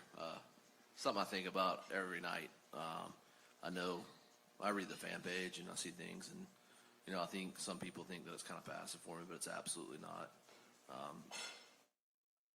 Goal, and that's to make my owner money. Take my job very serious. Yes, these guys, there's days where I'm down. I don't want to talk. Like, I want us to be successful. So building off your question, I'm a little frustrated. But it was kind of a thing that we went into that me and Bob talked about when we were making our schedule. It was, do I pick up Thursday nights down the road and try my luck on a Thursday night, and we've all seen attendance on that, or do I pick up a Saturday and go up against college football and do what I can to attract from that? And it's just that thing you have to weigh, and we kind of gambled on it this year to do on the front end, and we're going to look at the numbers and the financials, and we got a Thursday. We got one Thursday this year. Thursday. Yeah, so we'll see how that goes, and we got some promo ideas. We'll evaluate at the end of the season and see what we do next year, but that's kind of why we have so many games on the front. But yeah, it's frustrating with the attendance. I'll tell you all a funny story. Some time here. Me and Kevin used to get in arguments, Kevin Kerr, about attendance on the front end. And he would go, Blair, I don't understand why we're not getting more people.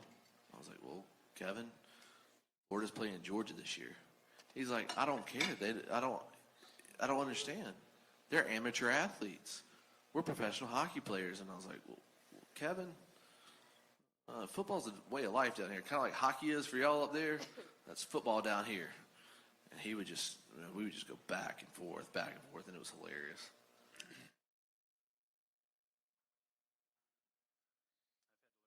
Hard way too. Chicago. First time I've been called a Yankee in my life when I moved here. I argued that I wasn't from New York, and yeah, it didn't matter.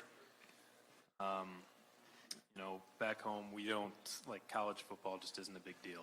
We have Northwestern and University of Illinois, which I couldn't tell you the head coach of either of those teams or one player on either of those teams. We care about the Bears. You don't know who the head coach is for Illinois? Nope. Lovie Smith? Oh yeah, former Bears coach. That's the only reason I know. So that's kind of my point.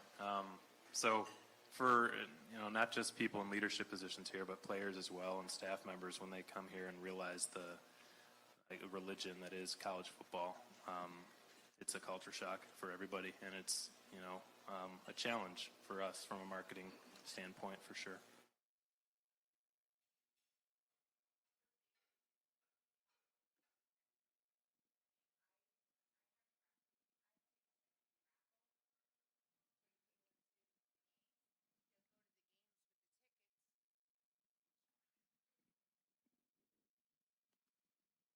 Their biggest problem is they don't want to spend $10 for a beer. It's Spectre that's killing your attendance. Oh, you're talking about you have tickets through your sponsorship that you can Raffle give off. away, and the problem. Yeah, okay. And I got you. people don't want to take them because, look, I don't want to spend that money at the concession stands. Oh, yeah. It's, be honest with you, so to explain it, how Spectre works, I'm sure I'm going to get in trouble for this one, but it's fine. So Spectre's contracted by the city, right? They employ people, obviously. How they make up their money is either through rentals of the hockey team, concerts and stuff like that, or through concessions. The parking goes back to the city. So one of the reasons why you see a little bit higher concession prices, they have to make up salary and stuff like that. Otherwise, they're losing money. The city's losing money, and it's kind of counterintuitive. Does that make sense? Yeah.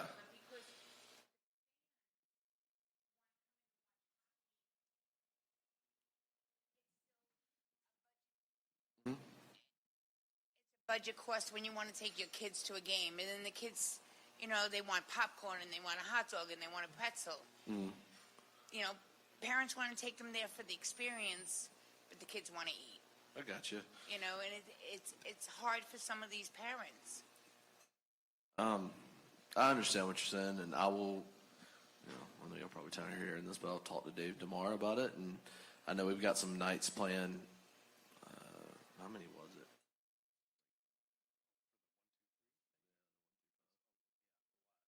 We got a lot of. 10. We got like 10, 15 nights, 1, 3, 5. So there'll be like rotating items for the $1, $2, or $3 hot dogs, and the $5 24-ounce Yingling beers. That we rotating. That's going to be something that we rotate in and out. And if that's successful, then I'm going to push them to implement it more and more, and that'll be my ammo. If that makes sense. They've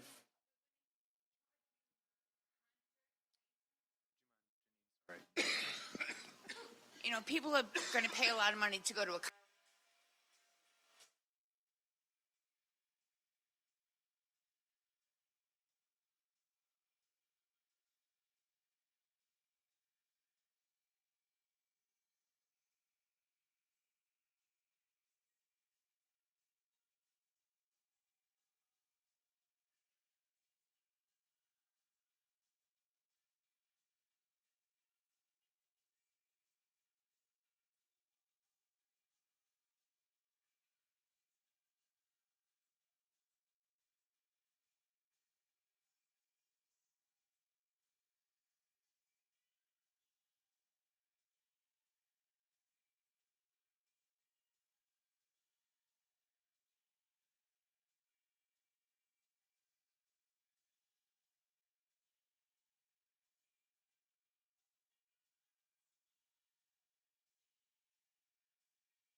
Okay, welcome back, everybody. Well, we're just about ready for the second period here. The Mayhem, the Thunderbolts tied at a goal apiece through the first 20 minutes of play. The second period brought to you by Tommy's Bakery and Cafe. We're back underway on Mossy Oak weekend. The Mayhem hoping for the sweep this weekend against the Evansville Thunderbolts under the debut of head coach Ryan Michael as the head coach of the Macon Mayhem, getting 2 points last night. And Stephen Pirog will pass it to himself off the left half wall in the offensive zone, and Felix Cronwall knocking it aside and then taking Pirog into the corner on the far side of the ice to fight for possession with Brandon Lubin helping him out. Pirog gets free with it and turns direction, goes back into the corner on the far side of the ice and leaves it for Sumalides. He's pinned up to the Texas Roadhouse dasher board. In the meantime, the Thunderbolts are out of their own zone. It's been redirected from the Mayhem logo at center ice into the far corner, and Ben Campbell wins the race to win an icing call against Evansville. 19:11 to go here in the second period. 1-1 your score.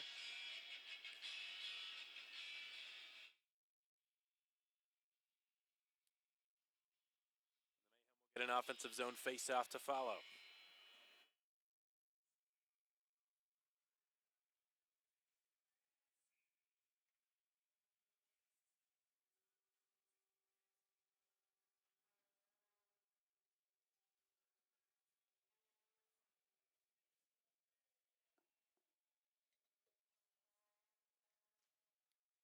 Wins the face-off, and an immediate save is made by Ostapchuk on the quick shot coming from Stepan Timofeyev.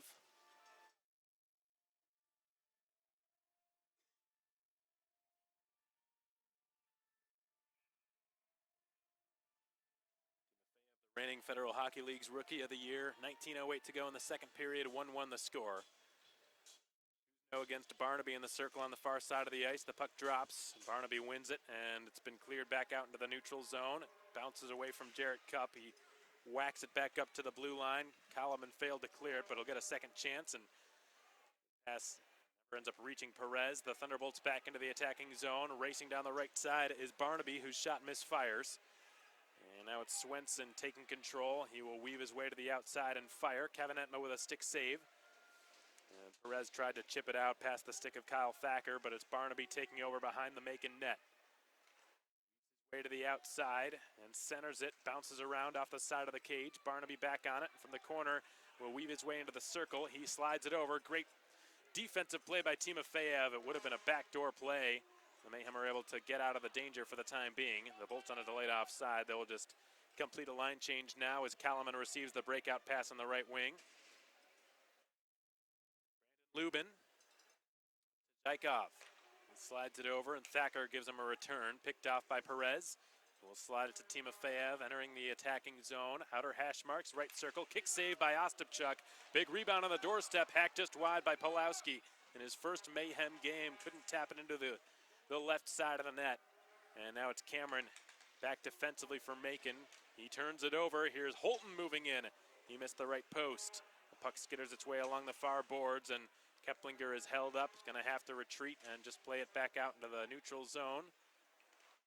Gets it near his own blue line. The puck's been whacked out of midair by Keplinger and fed now to Tanner Butler.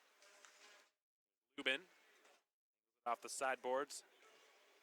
San Vito accelerates it along, and here comes Keplinger on the counterattack. Into the Evansville zone, trying to stick handle his way through. Gets it back in the slot and fires. Kick save by Ostapchuk. Nobody manning the right point. Keplinger will just have to scurry back and get it. He drops it to Campbell, who will outlet one for Ortiz. Pirog far side. He's watched by Butler. Pirog spins with it. Goes down the far corner and will leave it for Ortiz. Butler. Up to Austin Plevy, who redirects it below the Macon goal line. Spun out by Pirog, played by Caesar, given to his left. Keplinger enters the zone, left side, that's Cup rather, whose pass goes through the goal mouth, and Sumilidis will carry behind the net. Pass is taken away by Kyle Thacker. Taylor Macon. Shoots, glove save Entma. The puck flutters into the far half wall, and it's been dropped back to the line for a point shot. Entma makes the save. Not enough traffic, but Plevy gets the rebound and centers, and the shot is blocked by Cup. Now Pirog will start the transition. He floats one ahead, hoping for Caesar. Broken up nicely defensively by Braden Helms, and Helms will enter the Macon zone on the right wing and send it around the wall. There's not been a power play yet in this game. Campbell's got it and drops it into the near corner for Jarrett Cupp. It up to Caesar. Sends it off the far sideboards in front of the Evansville bench. It's dumped back in, and Entma's got it. Cup sidesteps a hit from D'Amico Hanoun, and Caesar will redeliver it in the direction of Cup. It bounces off his stick. He's going to chase it down. We'll leave it now. Perez has it, far half wall. He's checked. He goes down near the linesman. In the meantime, the puck will be settled by Cup deep in his own end. He rattles it along the end wall, and Ben Campbell will just twist it back to Cup. There's been a whistle yet this period. We're nearly a quarter of the way through it. Here comes Perez with a lot of speed. Across the Evansville blue line, he will snap a shot off. Chest save, rebound. It's sent wide of the net in the second opportunity. The Mayhem have failed to capitalize on a few point-blank chances. Fluttering puck will roll its way below the Macon goal line. Caleb Cameron will launch one out into the neutral zone. Bounces off of Perez's stick, settled by Cronwall and flung up into the neutral zone for Hayden Holton. Firing off the glove of Entma. And the puck bounces off the backboards. Dropped off from Keplinger and shoveled out in front of the Mayhem logo at center ice. Timofeyev will backhand one into the far corner and then go to the Macon bench. Austin Plevy tips one out. Holton across the blue line, stepping into the slot with it. Lost the puck. That was San Vito rather, and Entma makes a pair of saves in the blue paint. That's excellent goaltending by the Macon netminder. There's going to be a delayed penalty upcoming here against the Thunderbolts. Friendly fire as they collide at center ice, and a penalty penalty is called against Evansville. There's an injured Thunderbolt down on the near half wall in the Evansville zone.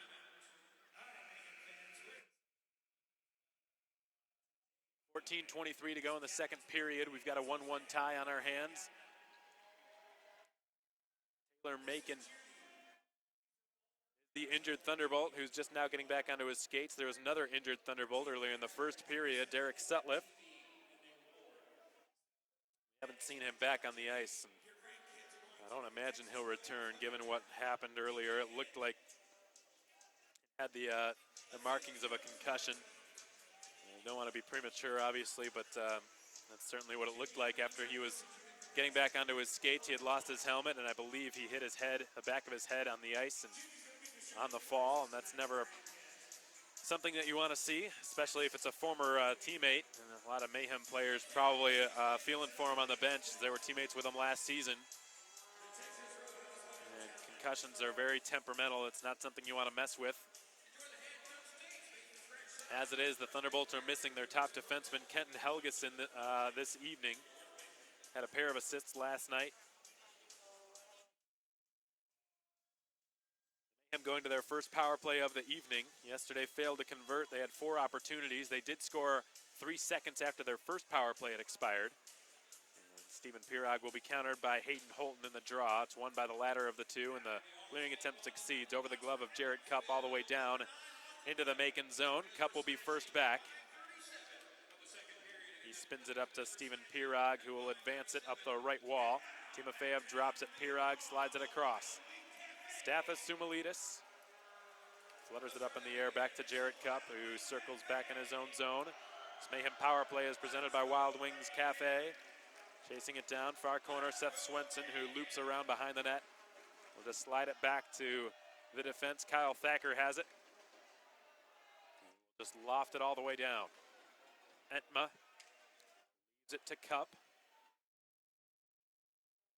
Not gotten much going on this man advantage here. Already 50 seconds have expired, and they haven't really established any sort of foothold in the offensive zone. In the meantime, here comes Evansville's D'Amico Hanoun. He lost the puck, and Caesar's got it now in front of the benches. Timofeyev, offside. Marcus Ortiz a couple of steps ahead of the entry by Timofeyev into the offensive zone.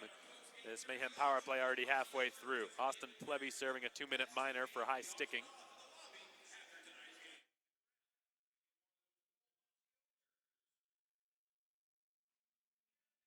Northeastern grad scored Evansville's first goal yesterday, leads the team in scoring coming into this tilt with 8 points on the campaign. Neutral zone face-off between Taylor Macon and Josh Cousineau, won by Cousineau. Caesar, the puck across the blue line. Keplinger guns it down. Keplinger, the Lawrence University graduate from the far corner. Outer hash marks, drops it to the line. Oleg Kalaman distributes it back to him in the left circle. He will pull the trigger. It redirects wide of the net. And the puck's just been cleared out to the blue line, and Jacob Smith scored Evansville's last goal yesterday in the third period. Dumps it into the left corner, and Marcus Ortiz will leave it for his roommate, Danny Caesar. The return is to Ortiz on the right wing. He floats it over. It goes between the skates of Perez and is blasted off another Mayhem skate. 12 and a half to play in the second period. A dozen seconds remaining on this Mayhem power play as Kalaman takes over. Not generating much here on this man advantage, which has just about come to an end.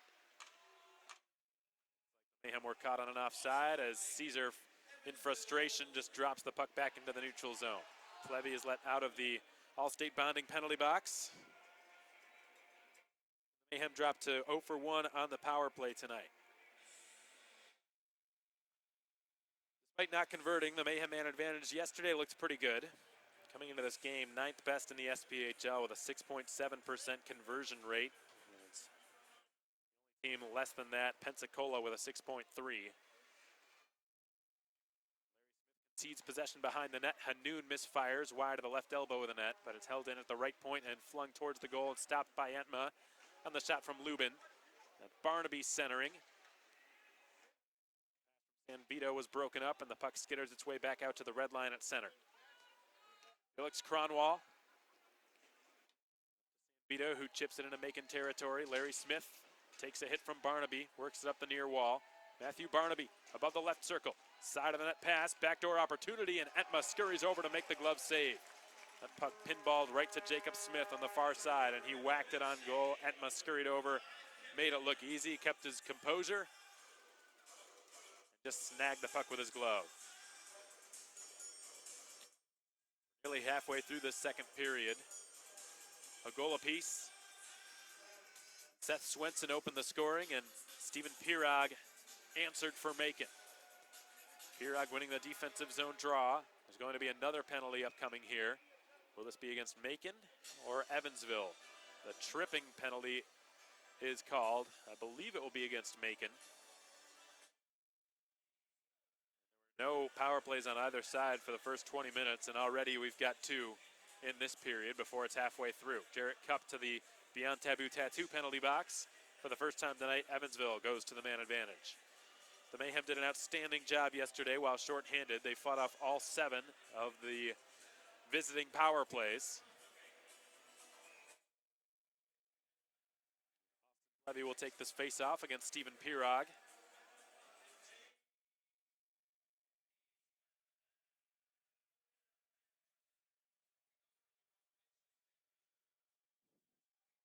Yesterday on a play like this, Plevy scored a goal on a redirect point shot taken by Kenton Helgeson. Smith at the left point, a lot of room. He slides it across for Plevy, not in his wheelhouse, but he begins fighting for it now below the goal line. A 3-on-3 scrap for possession of the puck goes on near the Ortho Georgia dasher boards. And the puck pops free out past Sumalitas. He is able to clear it all the way down. Ostapchuk out of his net, has it on his stick now.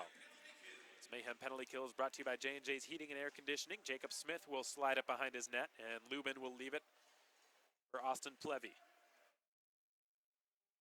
Sends it back to Smith. He will take it down the left wing. Leaves it, and Barnaby's got it.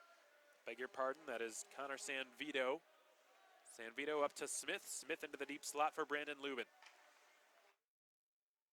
Return pass didn't reach Lubin. The Mayhem get a 2-on-1 shorthanded rush. Ortiz down the right side in the slot, fires, and a chest save is made. Didn't see the rebound. Ostapchuk was oblivious to the loose puck, and the Mayhem couldn't capitalize.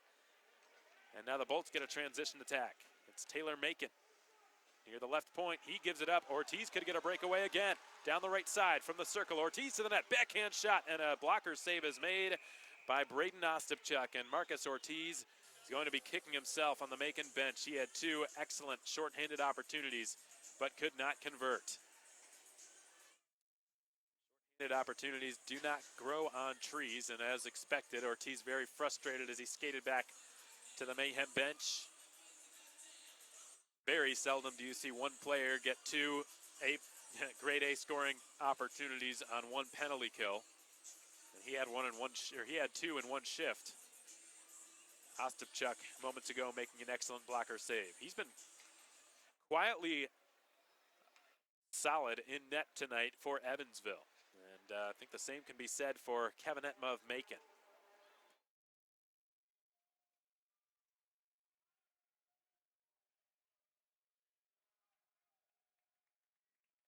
Lynch has just cleared it all the way down. Out of his net to play it aside is Braden Ostapchuk, and here come the Thunderbolts. Braden Helms will enter the Macon zone. Will scurry wide in behind the net with Larry Smith trying to take it off his stick. Helms from above the far circle will send it down in behind the goal line. Matthew Barnaby from the near corner steps into the bottom of the circle and pulls the trigger. That one was blocked by Kalaman. It stung him. Lynch loses his stick. Kalaman gets back into position as it slid back up to the line. Butler gives it across. Helms a long shot. Steered aside by Etma and picked up in the far corner by Stanislav Zhaikov, and Larry Smith takes it away from him. In the meantime, the Mayhem improving to 1-for-1 on the PK tonight.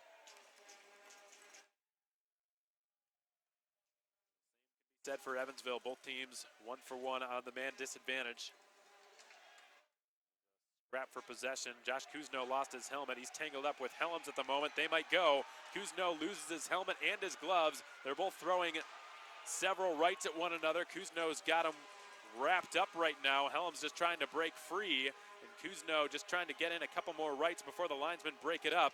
A few left-handed uppercuts coming from Helms, and Kuzno gets an overhand right to retaliate on Helms. Helms still with his helmet. Kuzno then throws in a right uppercut on Helms, loses his balance, and the linesmen jump in.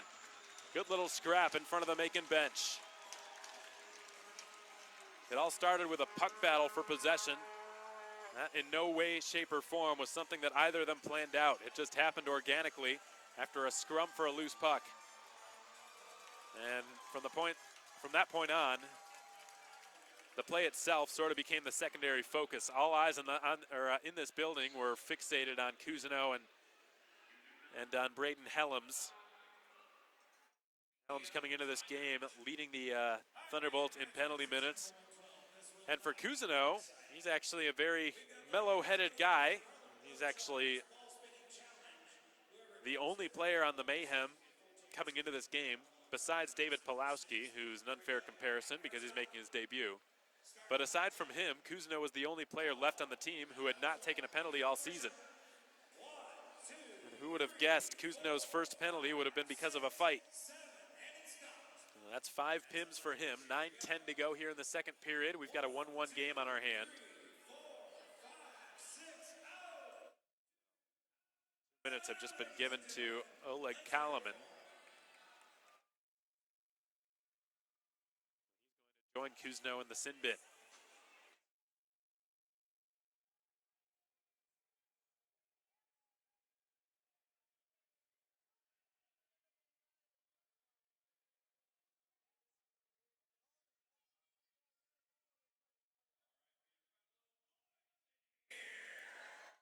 Evansville going back to the power play for the second time tonight. Macon coming fresh off of a nice penalty kill. They're going to have to do it again.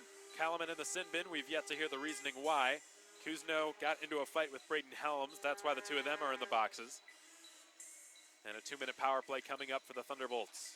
Jarrett Cupp from behind his goal line sends it along the boards, and Danny Caesar hit into the corner. Caesar can't clear it. Jacob Smith and another penalty. All of a sudden, penalties being called left and right. Interference, the call against Evansville.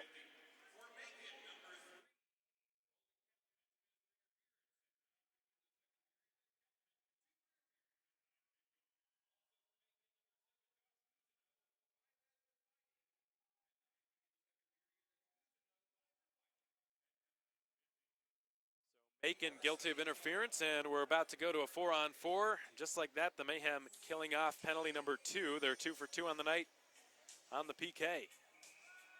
We're going to get a 9-second power play.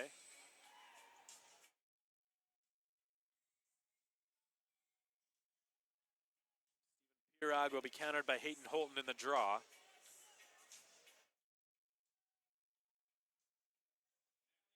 The puck was dropped by Sean Deloe. The puck found its way skittering to the X-dasher board in the far corner. Brandon Lubin checked by Pirog, who continues fighting for it behind the Evansville net. He wins the puck back and is going to be sent to the box. Another penalty. And this time it'll be a cross-check against Stephen Pirog.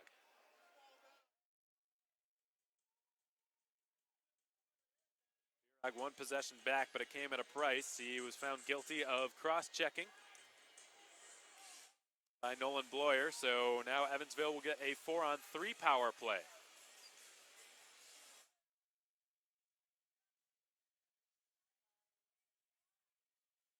Three different minor penalties called in the last 24 seconds. 2 for Macon, 1 for Evansville, and the rare 4-on-3 opportunity here for the visitors. They're always interesting because they're extremely rare 4-on-3 power plays, and very seldom are they practiced during the week. A lot of improvisation that goes on during these situations. Mayhem doing a good job clearing it down the ice as Braden Ostapchuk will leave it to Brandon Lubin.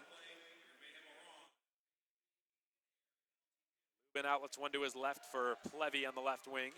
Plevy from below the left circle will drop it back to the slot for a shot, and the puck just went off the equipment of Entma. There was a loose puck on his doorstep, and the Thunderbolts couldn't locate it in time.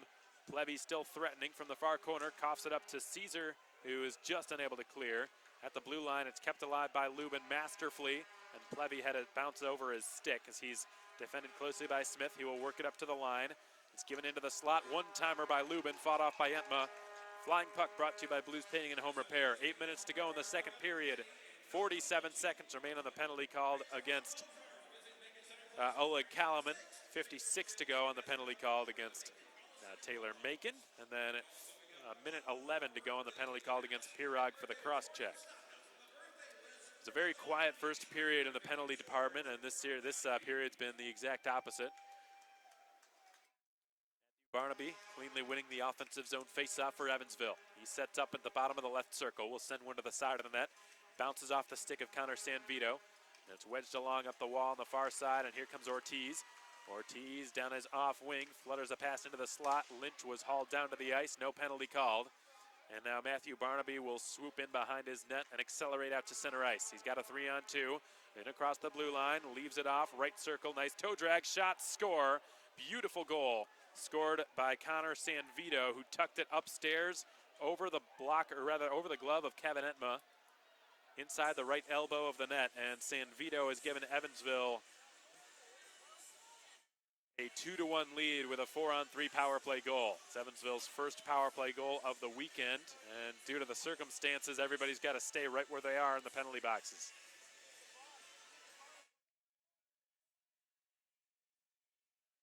Oleg Koloman's been let out.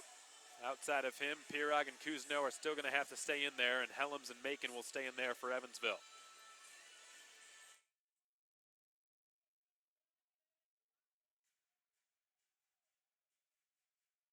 Bloyer skating over to Ryan Michael on the Mayhem bench to give him an explanation.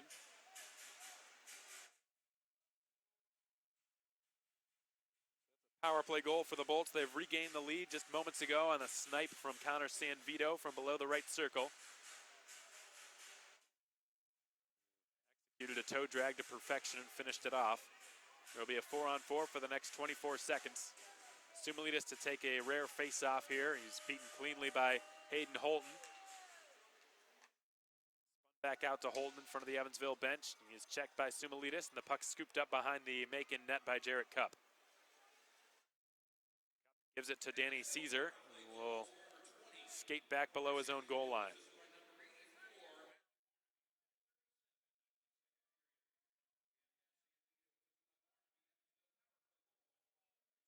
Caesar slices through center, draws a penalty as he was tripped. Kevin Etma to the bench as Jarrett Cupp skates back behind his own goal line again. And the sixth attacker hits the ice for the Mayhem.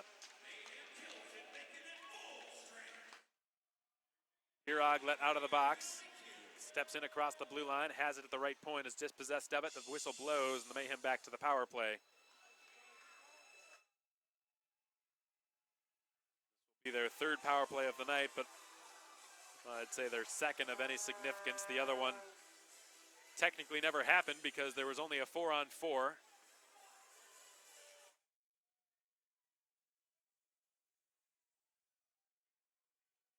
they were penalized again. Second period has been the exact opposite of the first in terms of players being sent to the boxes. Macon's right back in there after being let out. He didn't even make his way back to the bench before being sent back to the All-State bounding penalty box. Pirog is bested in the draw. Felix Cronwall with it behind his own net is able to shovel it all the way down the ice, and Caleb Cameron is back to get it for Macon. Tripping the penalty called against Evansville. This Mayhem power play is brought to you by Wild Wing Cafe. As Cameron receives it back from Pirog, gives it away, and here comes Seth Swenson, right circle. He drives and shoots, hits the right side of the net. Pirog will slap one around the boards, and Cameron stops it and will step out in front of his own net, feed it up the left wing. Danny Perez back to Cameron. Caleb Cameron returns it, Perez and across the blue line. Turns it over to Lubin, who's just cleared it all the way down. Inside of 6 minutes to go in the second period, the Mayhem trailing by a goal. Jarrett Cupp, also Ontario native, begins to skate through neutral territory and slide a horizontal pass along the red line. It's picked up by Keplinger and flung off the skates of Marcus Ortiz. He's able to salvage it just in the nick of time to keep the attack going. Cupp from the left point will scale it behind the net. Cameron will set up Caesar in the right circle. Caesar will send one behind the net again. From the far corner, it's delivered back to the line, and Cupp was in the slot, not at the point, so a miscommunication there. 40 seconds to go on the penalty for tripping called against Taylor Macon. Ortiz to Keplinger. The blue line goes wide along the left half wall. Here's a quick wrist shot in and out of the glove of Ostapchuk, who's searching for it. and has it on top of the crease. 5:04 to go in the second. 28 seconds to go on this power play. Macon's first shot on the power play tonight. And Braden Ostapchuk able to make a save with his glove, albeit an awkward one. Keep his team ahead by a goal. Evansville is not led by more than a goal this weekend. Macon has not led yet tonight. Making his debut this evening, David Pulowski will take the offensive zone faceoff. Cleanly, slap shot by Caesar right off the draw, sails over the crossbar. Jarrett Cup from the right half wall tries to center it in the deep slot and whacked aside by Hayden Holton and back out to center.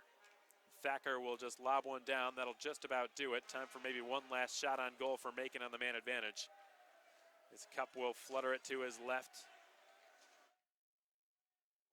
Tried to split one through the skates of Austin Plevy, ended up bouncing off of them, in fact, and Evansville's back to full strength. Here's Plevy, left corner, cuts his way to the front of the net. Kevin Etma got his stick on the puck and loaded up to the blue line. Here's a chance for Pirog, tons of space, right circle. Tries to tuck it in from his backhand. Ostapchuk made the save. They're saying the puck's in the net, but the whistle had blown before it crossed the goal line. Ostapchuk, in the meantime, was plowed into. This will not be a good goal, and the Mayhem will just have to take an offensive zone face-off. The goal light turning on.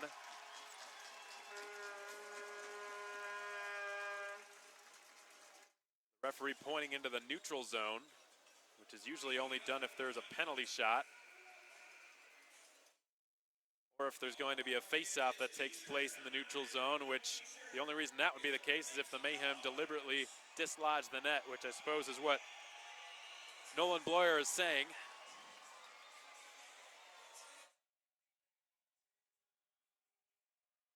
.4:15 to go in the second period. The Mayhem trailing by a goal. Connor Sanvito, the lone goal scorer in the second period. Chance moments ago by the captain, Stephen Pirog, to get his second of the night and third on the weekend, but a nice butterfly save was made by Braden Ostapchuk with his stick. Pirog right now having a discussion with Bloyer at the moment near the red line.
Good news, Mayhem fans. The group outing package you know and love is back for the 2019-20 season. If you bring a group of 10 or more people, you receive discounted tickets at $13 a piece, reserved seating, free hats, t-shirts, or pucks for each member of your group, and an experience upgrade of your choosing. Set upgrades include the high five tunnel, bench buddies, a picture on the ice after the game, and much more. Just be sure to call our office at 478-803-1592 in advance, and we'll get you all squared away.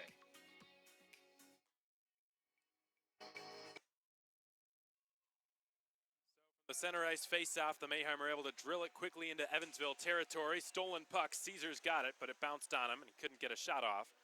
And Pirog will deliver it into the Sumalides corner. He couldn't return it to him, and now Cronwall has it in behind the goal line inside of 4 minutes remaining. Tapped back in behind the net by Jarrett Cup and around the end wall. And on D'Amico Hanoun, but he was able to clear it out to Caesar, right now manning the right defensive position. Sumalides left circle. Had his shot skitter behind the net as he was partially blocked. Now Caesar tees up a shot. He lets it fly. Missed the left post. Smith skates in and Centers one. It bounces back in behind the net. Twisted in front and jeered back aside by Brandon Lubin. Here's Matthew Barnaby.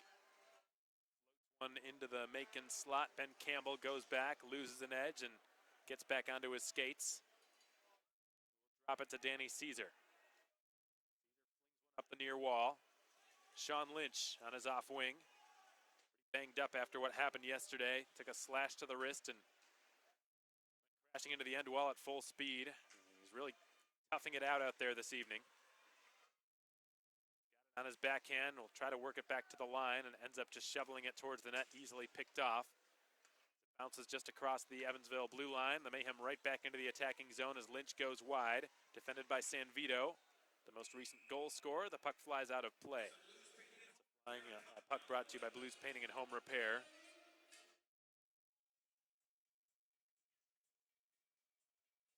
Helms let out of the sin bin for Evansville. Josh Kuzno let out of the box for Macon. It seems like they've been in there for an eternity. Nearly half the period.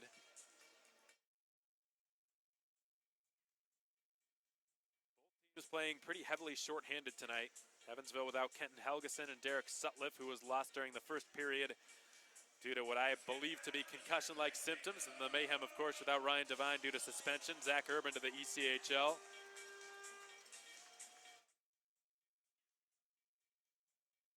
The call-up was made early yesterday morning. He scored a goal in his ECHL, or his Kalamazoo debut this evening, or yesterday rather, against the Cincinnati Cyclones. Drive up to Ohio and scored a goal that night. No icing here as Jarrett Cupp takes it behind his own net and leaves it for Oleg Kalaman. Will bank it past Keplinger out to center, and it's given back to Thacker at his own blue line. Smith springs one along. There's a loose glove down there in the Evansville slot and a stick. Here come the Mayhem, dumped into the zone around the end wall. It's stopped by Ostapchuk, who gives it away to Pulowski, but possession back to the Bolts, and here comes Jacob Smith, who dumps into the zone. Complete a line change with 1:50 to go on the clock here in period 2. Evansville with the lone second period strike.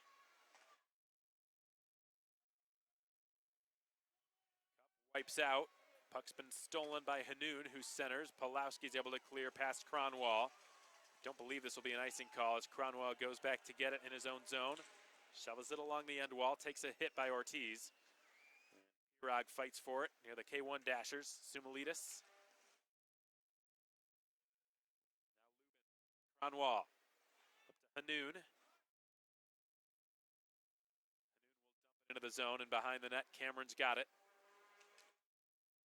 Pirog bounced on his stick. He tries to get back on it and clear it, but it was kept nicely by Hayden Holton. We'll whack it around. Cameron has his stick lifted. The Mayhem are out to center. Puck's been floated all the way down and corralled by Sumilidis on the right wing.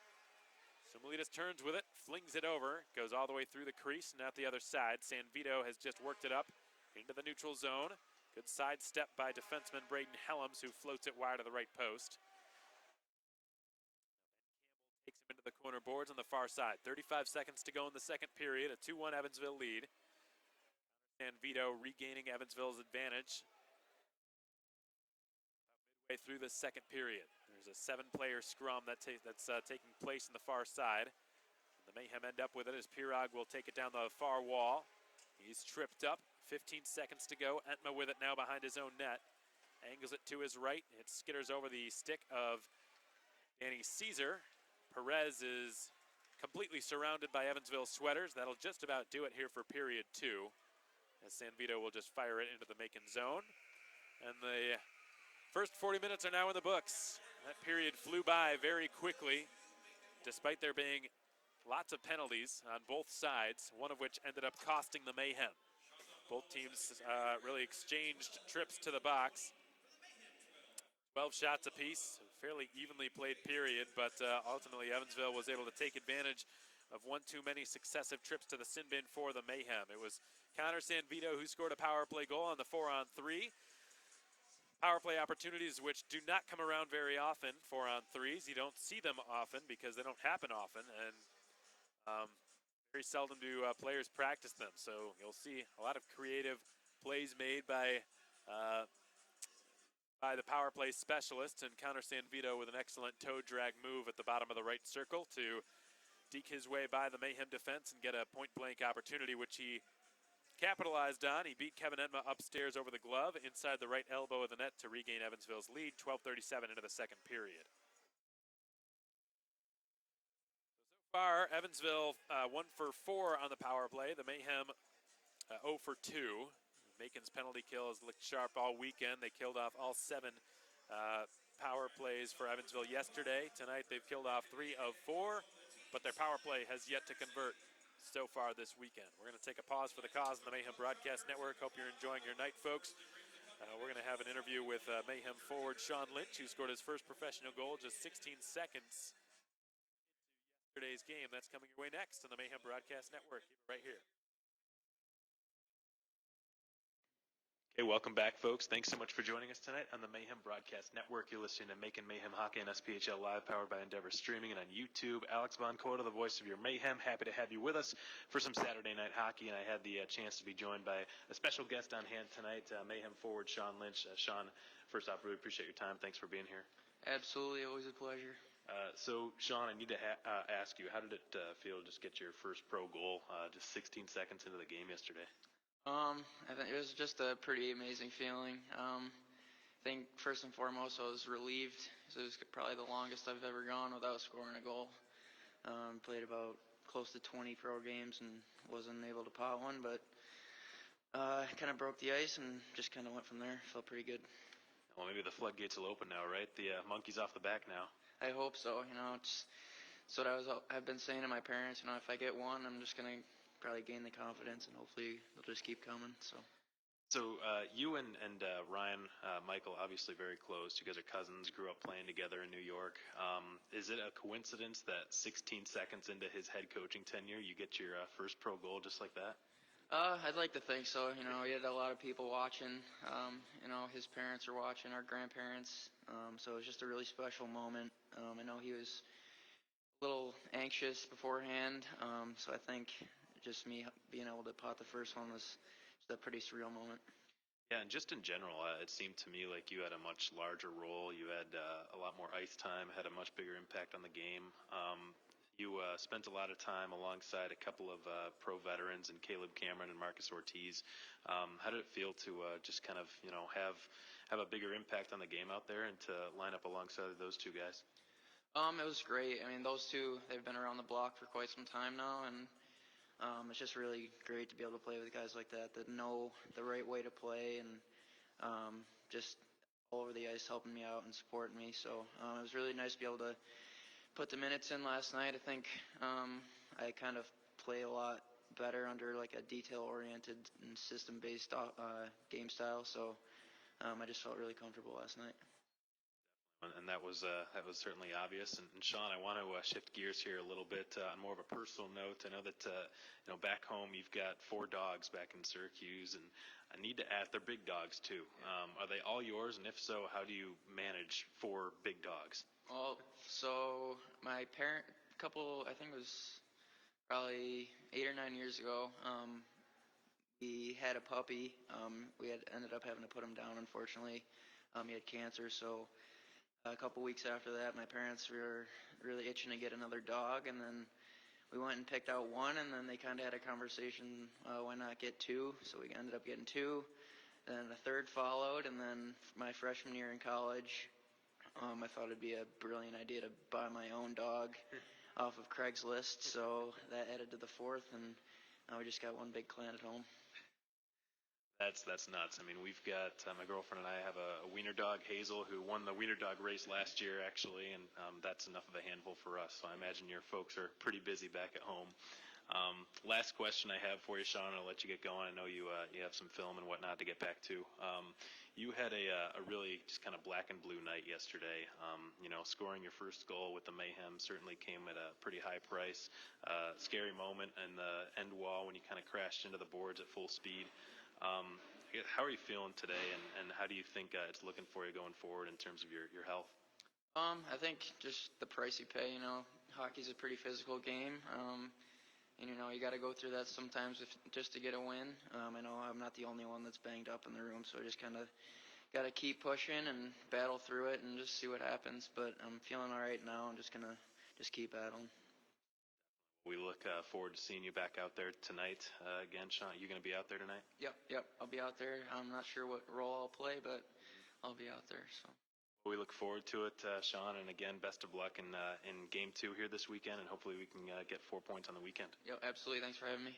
That's Sean Lynch, number 18 for your Macon Mayhem, scored his first professional goal last night. This has been your second intermission report. We'll be back in just a moment with your Hampton Inn & Suites out-of-town scoreboard update and more right after this. Keep it right here.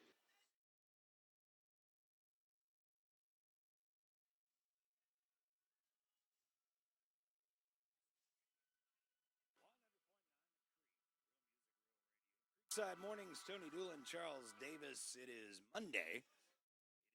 That time, Charles. So let's go ahead and play this. Let's go. Alex Von Coito, the voice. Go. From Alex Von Coito, the voice. Voice. From Alex Von Coito, the voice. Voice. Voice. Voice. Voice. Voice. Voice. Voice. Voice. Voice. Voice. Voice. Voice. Voice. Alex Von Coito.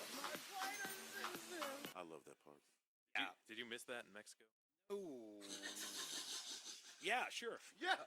By the way, he has his own intro. I don't know if you noticed that or not. Alex demands his own intro. Demands. Alex Von Coito from the Macon Mayhem. How are you, sir? I'm good. How are you? I'm good. You missed me last week? Yeah. How was Mexico? It was rainy. Rainy, The really? entire week. Yeah. I asked him, would he rather take the rain or the bitter cold we had last week? Which one? I took the rain. Oh, really? I took the rain. So. Well, did Ashley help you with the Espanol? No, not at all. After 4 years of Spanish, not help. Well, you know. Not helpful. Lo siento. Oh, well. No, none. Well, they probably could use you, Alex. I'm just saying. Yeah, we could have used you, Alex. Let's talk about Friday night. I was not here for Friday's game, but it was the first whitey-tidy night. Yes. And you said it went really well. It did, yeah. And just knowing that it was all for a great cause, Yeah. that made it that much better, you know.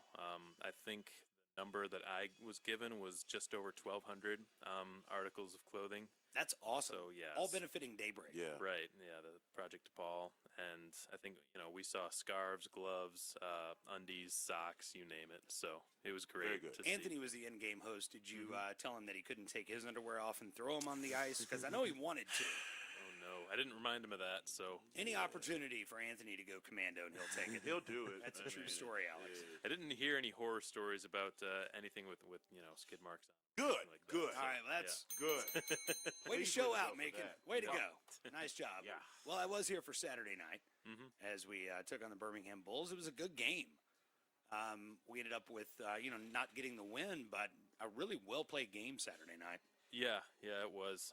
It's just, you know, I think we just kind of got the bad end of the stick a few times on some puck bounces and just weren't getting the breaks. But again, the team came out to play and really fought hard from start to finish. It's just a matter of time, I think, before we start getting some wins. Let's talk about, before we get into Friday and Saturday's game, let's talk about rosters because there have been some changes. Intma's back in goalie. He was borrowed for a little while. Yes. But we got him back. Also, Divine is off of his injured reserve and was playing Saturday night, which was good to see. Yep. He's wearing that bubble now to protect his face. Well, I tried to look. Right. I didn't want to look too close to see, what kind of damage was done. I didn't want to be that guy. But I didn't notice anything. Yeah. He took a stick to the face a few weeks ago. Yeah. They did a good job with the surgery. It didn't take too long either for him to recover. That's And, good. Okay. yeah. All right. So he's a Renee hockey Hunter player for sure. is. How did they status? What's his status? How did they? About when I'm here hosting the show. Georgia. No. Where you deliver? Good morning, I sir. can't believe you agreed to that. Good morning. Stepan Timofeyev. I'm going to guess from your accent, you're not from Georgia. No, No. No. Where are you from? I'm from St. Petersburg, Russia. Now, I will say this: if you see Stepan out on the street, God, don't shove him. Do not shove him He will. because he will climb on you like a spider monkey. Oh, and then it's done. You over with them. It's been a lot of fun to watch play so far this year, man. We've really enjoyed watching you play. You're an aggressive player. Thank you. What? Look, I'm just gonna tell you. I'm He gonna tell said, you. "I'm gonna own that." About, like when Ashley and them were gone last week, she would send me a text about the things she wanted to say about the way you guys played, and one of the things she said was, and Timofeyev is now my new favorite expletive hockey player. Yeah, yeah, it's true. Yeah, it's my like- wife tends to like, shall we say, pugilists. Yeah, ones that know, how to get things done. And you know how to get things Yeah, done sir. on the ice. Uh-huh. What is your official position on the Mayhem? What position do you play? I'm right wing most of the time. Yeah. When did you start playing hockey? I think when I was 3, 4. So your stroller as a child had ice skates on it. Yeah. Yeah, pretty much. Had to. Where have you played before coming to Macon? I played last year in the Federal Hockey League. There's a brand new team. We were struggling in the beginning. Lost a few games, more than here, like 7, 8 games on the road. Ended up in the final. Wow. Yeah. That's stupid. Then I played in Current Rollers. I came late. We have a winning streak, 24 games in a row. Wow. Beat the record. Oh. I'm gonna ding the bell for that anyway. I mean, yeah, the You're 24 gonna in a row, you ding ring the bell for that. anyway. The heartbreaker losing the final. Are you enjoying your time in Macon so far? Yeah, it's warm. It's It nice. is warm. Yes, it is. Look, you ain't lying about that, bro. For the record, there's still a little bit of a get used to the climate period. For instance, Charles is wearing a T-shirt I am. because he's used to this. This is still, we're still good with this. You're wearing a parka. It's a good jacket, son. I likes it. I likes it a lot. But He's yeah, wearing a puffy coat. Yeah, it's good I though. wore a pea coat last week. It's okay. He did. Yeah. It was freezing. It was a little chilly last week. I missed that, but it was rainy in Mexico. There's Well, that. man, really, seriously, enjoyed watching you play this year. Looking forward to what you continue to do with the Mayhem. And Alex was telling me you scored the goal that started the tighty-whitey toss. Yeah. That's got to be exciting. I mean, First one. when you Look, I scored a goal. like- They throw underwear at me. like literally, like how was that when you look up and all of these just underwear are being thrown on the ice? Like, That was pretty cool. I didn't know about it. Yeah. see, okay. So did you think we were gonna do that every time you scored? No, I was just. Where are the underwear? Oh no, where's that? Talking to your family back home, it was crazy. I scored a goal and they threw panties at me. It was amazing. What's nuts is Welcome that to Macon. Is all I'll say. what's nuts is that he got another goal 29 seconds into the second period. So I was thinking, okay, he might get a hat trick, and then if he gets a hat trick, there's What we gonna gonna be throw more now? stuff. Hats So are we're all out. out of stuff. Yeah. We threw them all in the first goal. We got nothing Got here. nothing now, man. So I do want to ask this because there is a discrepancy on the roster. Your last name is spelled Timofeyev. On your jersey, it's Timofeev. Did the Y just not fit? Did they misspell it? What happened? We can say I'm spy or something, but no. It's just spelling. Love you. Stick with that one. We're going to stick with that. We're going to go with that first. Just story. have to change it, He's just a for spy. spy. Yeah. Actually, it probably makes it a little easier for the fans to pronounce without that Y in there. Just a bit, I guess. Throw that in there. Well, Stepan, good to meet you, Yeah, and man. good luck on the rest of the season. Yes, sir. And I'm sure you'll be back at some point for another one of these interviews. Alex, reasonably good to see you as usual. Wow, Alex, it's always good to see you, buddy. He always makes us play this twice. by the way, Twice. Stepan. Alex Von Coito, the voice. I like it. Alex Von Coito, the voice. Not just once, but Alex twice. Von Coito, the voice. I'm telling you, this is how you should come out to the line change. Lights and everything flashing. Yeah. Smoke rising. You guys gonna provide the way? I don't know about all that. All right. Friday and Saturday night, Centreplex. Puck drop Friday, 7:30. Saturday, 7 o'clock. Here's J.J. Graham, Mofro in the Creek.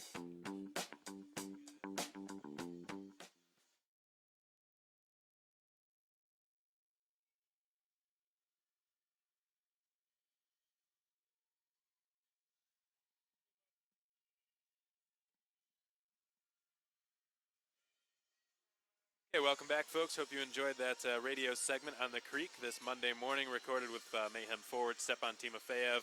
Had a fun time bringing Stepan on the air.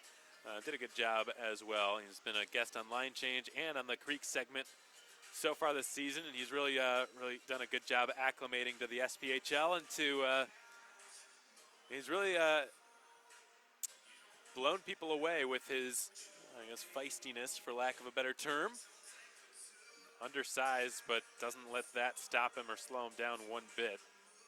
And Tony Doolin, the host of the show, warned folks who were tuned in, if they ever run into Stepan on the streets or in the streets of Macon, to just give him his space and leave him alone, as he's already proven several times this season he's more than willing to take on opponents who are much more seasoned than he is in this league and much bigger than he is as well. So we've got 6 minutes remaining in the second intermission before we bring you third period action here at the Macon Centreplex. An evenly played game up till this point. 2019, your shots on goal in favor of Evansville. Seth Swenson striking 5 minutes and 4 seconds into the first period, answered by Stephen Pirog 6:21 later. Pirog's goal was nearly his first of two, but it would only be his first of one through the first 40. He had a close call in the second period, but could not convert. Braden Ostapchuk has been stellar in goal for Jeff Best and the Thunderbolts. Connor Sanvito scoring the lone second period goal. 12:37 into the middle stanza. It was a power play parade for Evansville. There were just penalties called left and right. Seemingly, it should have been power plays for both teams, but really the Mayhem never ended up getting one from all those trips to the box. The Mayhem technically 0 for 2 on the man advantage. Even though there were 3 minors called against Evansville, one power play for Macon never materialized because of how many times they were going to the box. So right now, Macon 0 for 2 on the power play, 3 for 4 on the PK. The lone power play goal they've allowed this weekend coming in that middle stanza. Connor Sanvito scoring his 4th goal of the season off of a nice toe drag deke from the right circle in which he got some separation. Just enough to really pull the trigger and beat Kevin Edma upstairs over the glove inside the right post to give his team a 2-1 lead. That's where we stand now. Nobody will be in the box starting period 3, a period that the Mayhem need to outscore Evansville if they want to take this game to overtime and at least take a point out of this tilt. Again, they trail 2-1 heading into the third. We've got about 4.5 minutes left or so before that third period hits. In the meantime, let's take another look around the SPHL for another out-of-town scoreboard update brought to you by Hampton Inn & Suites. Evansville here in Macon with the earliest game to start tonight at 7 p.m. Eastern Time, 6 Central. And then the 3 of the remaining 4 games all in the Central Time Zone. Pensacola in Knoxville. That's the only other Eastern puck drop. Knoxville up 3-2. They won 3-0 yesterday and are hoping to sweep the Ice Flyers. That'll be Macon's next opponent after this weekend. They're going to head to Pensacola next Wednesday to take on Rod Aldoff and company down at the hangar on Thanksgiving Eve, and then we'll turn right back around, travel back up to Macon, enjoy a couple of days for Thanksgiving and Black Friday off, and then we'll host Pensacola on Saturday night. That will be WWE night here at the Macon Centreplex, the final game of November, so we hope to have you folks tuned in out there at the Macon Centreplex for that tilt. Again, it'll be Macon hosting Pensacola for the first time this season. Pretty surprising because in terms of the distribution of the schedule and the opponents the Mayhem face, Pensacola and Fayetteville are the teams that they face off the most against, and yet we have not seen the Ice Flyers yet this season, just the way that the schedule worked out. After that, the only remaining team the Mayhem will have not faced yet are the Quad City Storm, who will be in town on December 13th and 14th for the Grinch night, recently changed from Krampus night, and then the following day on the 14th will be the Teddy Bear Toss night. Also, Peanuts, the Charlie Brown Christmas special jerseys will be worn throughout that night as well. Anyways, getting way off topic here. Back to the out-of-town scoreboard update. Birmingham hosting the Fayetteville Marksmen. They defeated them for the first time in regulation this season. The Marksmen took no points from a game. That was the first time that's happened through 10. They are in jeopardy of dropping a second out in Birmingham. They're trailing 2-0 at the hands of the Bulls, who are really starting to pick things up. Jamie Hicks's squad got off to a slower start than many anticipated. The President's Cup runners-up, but they have been on a roll. They beat Macon in regulation in a hard-fought victory last Saturday and have now potentially are en route to sweeping the Fayetteville Marksmen. They won 4-1 yesterday, are up 2-0 through 20 minutes today. Out in central Alabama in suburban Birmingham. Huntsville up 2-1 over the Roanoke Rail Yard Dogs, a team that's really struggled at the onset of the 2019-20 campaign. Roanoke right now 1-7-2, last place in the SPHL, just 4 points, a -16 goal differential. Things have not gone well for Dan Bremner and company to start the season. Huntsville obviously a very worthy adversary, but a team that Roanoke really needs to get some points against tonight. They're going to hope to at least take the Havoc to overtime like they did yesterday to salvage at least a point, but that goal in overtime, had it belonged to them, it would have helped them in the standings. They ended up dropping that one in the first set of the home and home, or the first stint of the home and home series. They were in Roanoke yesterday. They're in Huntsville today, and again, trailing the Havoc, the President's Cup champions from the past 2 years, by a 2-1 margin through 20 minutes of play. Quad City in Peoria right now. The Storm up 1-0 over the Rivermen.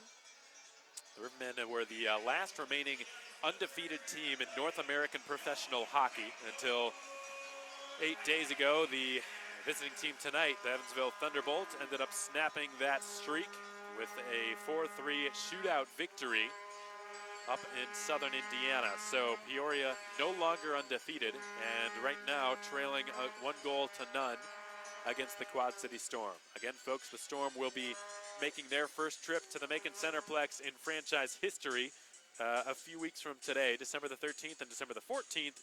The Storm will be in town. Dakota Kletcha, former Mayhem forward, a part of that team, will be making his first return to this building since the off-season trade, which the Mayhem received future considerations in exchange. Those future considerations, to my knowledge, at least still on the table. The Mayhem will be able to, at some point down the line, pick a player from Quad City's roster after, of course, the Storm head coach Dave Pachesny decides who to protect and not allow the Mayhem to select from that team. At least that's what that was the explanation I was given in terms of the details on the future considerations in the Kletcha trade that took place during the summer. In the meantime, the third period just about to be underway here at the Macon Centreplex. The Mayhem down by a goal to start period 3. Stephen Pirog takes the first face-off of the third period, wins it cleanly back to Ben Campbell, who will skirt his way in across the Evansville blue line. Had his shot blocked. Caesar pulls up and fires, and his shot is waffle boarded aside by Braden Ostapchuk, who's been splendid in net. That's his 19th save, facing his 20th shot. Both goaltenders have faced an even amount of shots in this game. The only difference is Kevin Entma has allowed one more than Ostapchuk has. Entma 18 of 20, 900 save percentage on the night. Ostapchuk 19 of 20, good for a 950. An offensive zone face-off win by Pirog, but the puck went between the two defensemen at the blue line, so Campbell has to scurry back. An offside whistle is blown against Evansville. Pirog will leave it off, and the neutral zone face-off will take place in front of the Macon bench. We've already had a pair of whistles just 19 seconds into period 3.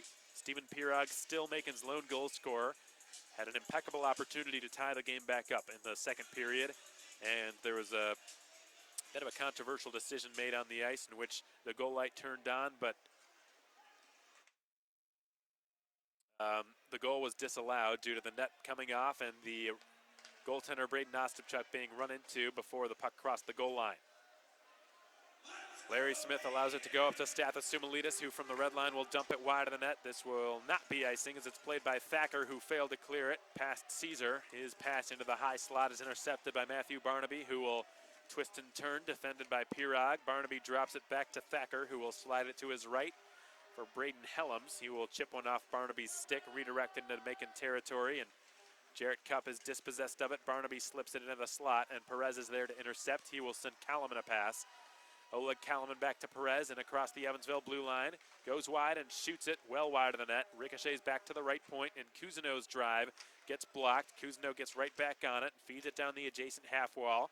Timofeyev from the outer hash marks of the right circle will twist it down to Danny Perez, who will reverse it to Oleg Kalaman.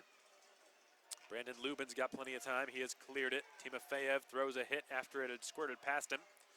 Jarrett Cupp doubles back to play it into zone. 18:22 to go in the third period. 2-1 the score in favor of Evansville. Cupp's been on a hot streak lately for Macon. He is now the team's highest scoring defenseman. 5 points this season, 2 goals and 3 assists. Had 3 points last weekend and had an assist last night and another one tonight. Keplinger dumps it into the offensive zone. Helms eludes the check from David Pulowski. And now it's Larry Smith sending one around the end wall up to Ortiz on the near side. He can't clear it. Helms with a drive. Stick save Entma. The rebound bounces right into the right corner there for Stanislav Zhykov, who sent one through. Zhykov has it behind the Macon cage. He's pinned up to the end wall. Zhykov unable to maneuver really much down there. There's too many bodies around him. 2.5 minutes into the third period, 2-1 the score in favor of the Bolts. Zhykov has the puck roll free. He stuffs it in.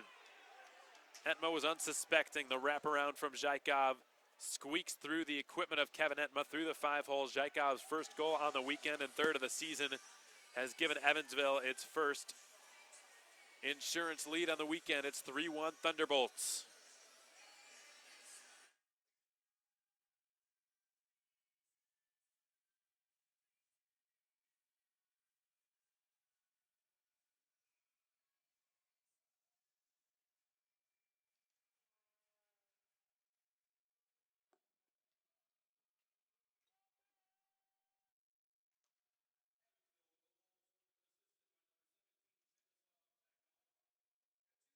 Austin Plevy will dump the puck in behind the Macon net. Kevin Entma has it and will wrap one around the near boards. Plevy had it bounce up on him, and Sumalitas will slide it over to Danny Caesar, who enters the Evansville zone. He leaves it at the line. Cup with a wrist shot, stopped, big rebound. Sumalitas couldn't quite complete the maneuver to tuck it back past the goaltender, but Cup holds it in the zone. And there's a loose stick down there. The Bolts are on the breakout. It's Smith down the right side. Jacob Smith spins with it. Loses the puck, which slides its way out to the red line. It's been dumped into the zone by Pirog. He will go in after it from the left corner. He spins away from Brandon Lubin, leaves it off for Danny Perez. Puck's been worked up to Smith, who will bounce one out to center ice. Oleg Kalaman. Smith has to turn and go get it. 16:20 to go in the third. 3-1 Evansville. Smith banks it off the end wall. Kalaman up to Timofeyev. His pass is intercepted at center by Jacob Smith. Into the Macon zone by Matthew Barnaby. Smith has it. He will center it into his own slot. Timofeyev motoring down the left side. He's checked upon entering the zone. The loose puck is collected by Felix Cronwall, who will angle it off the half wall on the far side. Cronwall's back on it. He carries behind his net. Cronwall up to D'Amico Hanoun. Possession of Oleg Kalaman, who will bank it off the far side wall. Timofeyev redirected into Evansville territory, and now Brandon Lubin will deliver it to Cronwall, the near corner of the Evansville zone. Nobody really pressuring him. Lubin allows Plevy to pass through, then sends one right up the middle. It missed everything. No icing. His first to it will be Connor Sanvito. Vito's got it in the far corner. He will center it. Plevy left circle with a wrist shot that misfires. Ricochets back to the line, and it's delivered back in behind the net, and Cameron will rattle it around to the far half wall. Sanvito down to the far corner for Zhykov. Cup takes it away from him in the far circle, and the Mayhem should be able to get this puck out. Caleb Cameron passes it off the skates of Keplinger. Back out to the red line. Smith couldn't work one along, couldn't spring Zhykov in stride. Ortiz sends it off the stick of Pirog in the neutral zone. Loose puck played by Cup at his own blue line, given to Sumalitas and dropped back to Smith. Larry Smith right up the middle. Pirog slips away from a check from Smith and dumps it in behind the Evansville cage. Braden Ostapchuk will leave it off for Thacker. And the Bolts quickly get it out of their own zone. Jacob Smith down the right side with Larry Smith, no relation on defense. Smith loses it to Larry Smith, who will begin working it down the left wing. Enters the Evansville zone, left circle, fires, hits the right elbow of the net. The puck stays out. Kept alive at the blue line. Sumalitas' drive is deflected out of play by Helms' stick. That flying puck has been brought to you by Blues Painting and Home Repair. No puck luck for the Mayhem the past couple of weeks, folks. That's Larry Smith, what would have been his first goal of the season, just inches away from coming to fruition. He let it fly from the bottom of the left circle. Looked like it might have changed direction, but it deflected off the inside of the right elbow of the net and ended up staying out. So tough break for the Mayhem, who nearly brought themselves to within a goal with that strike. 14:07 to play in the third. 3-1 Evansville, your score. As a reminder, folks, we'll have another Saturday night home game next week, WWE night, as the Mayhem take on the Pensacola Ice Flyers on home ice for the first time this season. 7 Saturday home games in a row. November 9th, November 16th, November 23rd, November 30th, December 7th, December 14th, and December 21st. Tons of opportunities to enjoy some early season Saturday night hockey here in Macon. Josh Kuzno will take an offensive zone faceoff. Hayden Holton will be his counterpart in the far circle.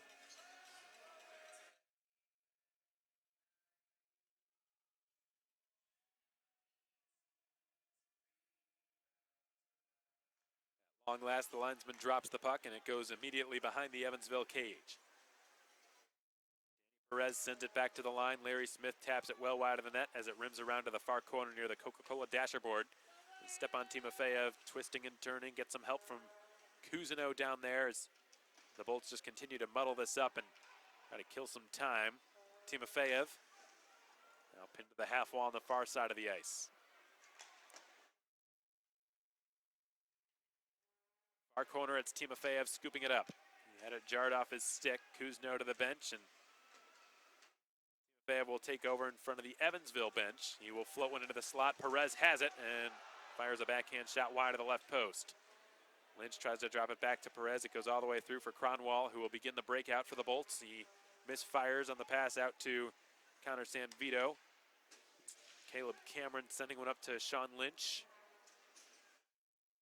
Sanvito interrupted that attempt by Lynch to enter the Evansville zone. Barnaby pursuing Keplinger now in the Mayhem end, and Keplinger will fire it around the far side. Cameron has it bounce off the side wall on the near end and will dance his way into the left circle. Had his shot blocked by Cronwall. It goes wide of the net, and now Thacker will attempt to clear it. Keplinger with a nice step to hold the line. He tries to shoot, had his stick checked, and it's been cleared by a diving poke check made by Matthew Barnaby.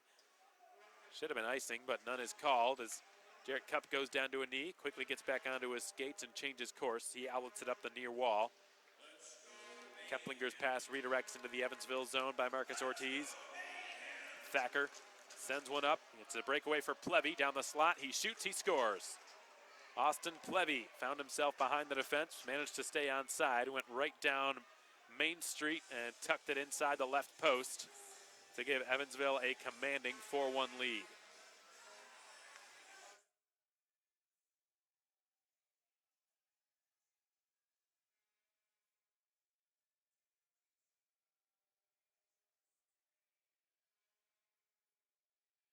Hot stick for Austin Plevy continues. He's on a 4-game point streak now, had 3 goals and an assist coming into this game. He was one of the players to watch for tonight for the Mayhem. Scored Evansville's first goal yesterday, their 4th today.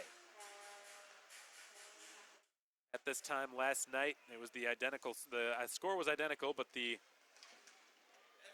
situation was reversed. The Mayhem were up by the Mayhem were up 4-1. Now it's the opposite story. The visitors up by a trio of goals. The Mayhem with a mountain to climb in the closing dozen minutes.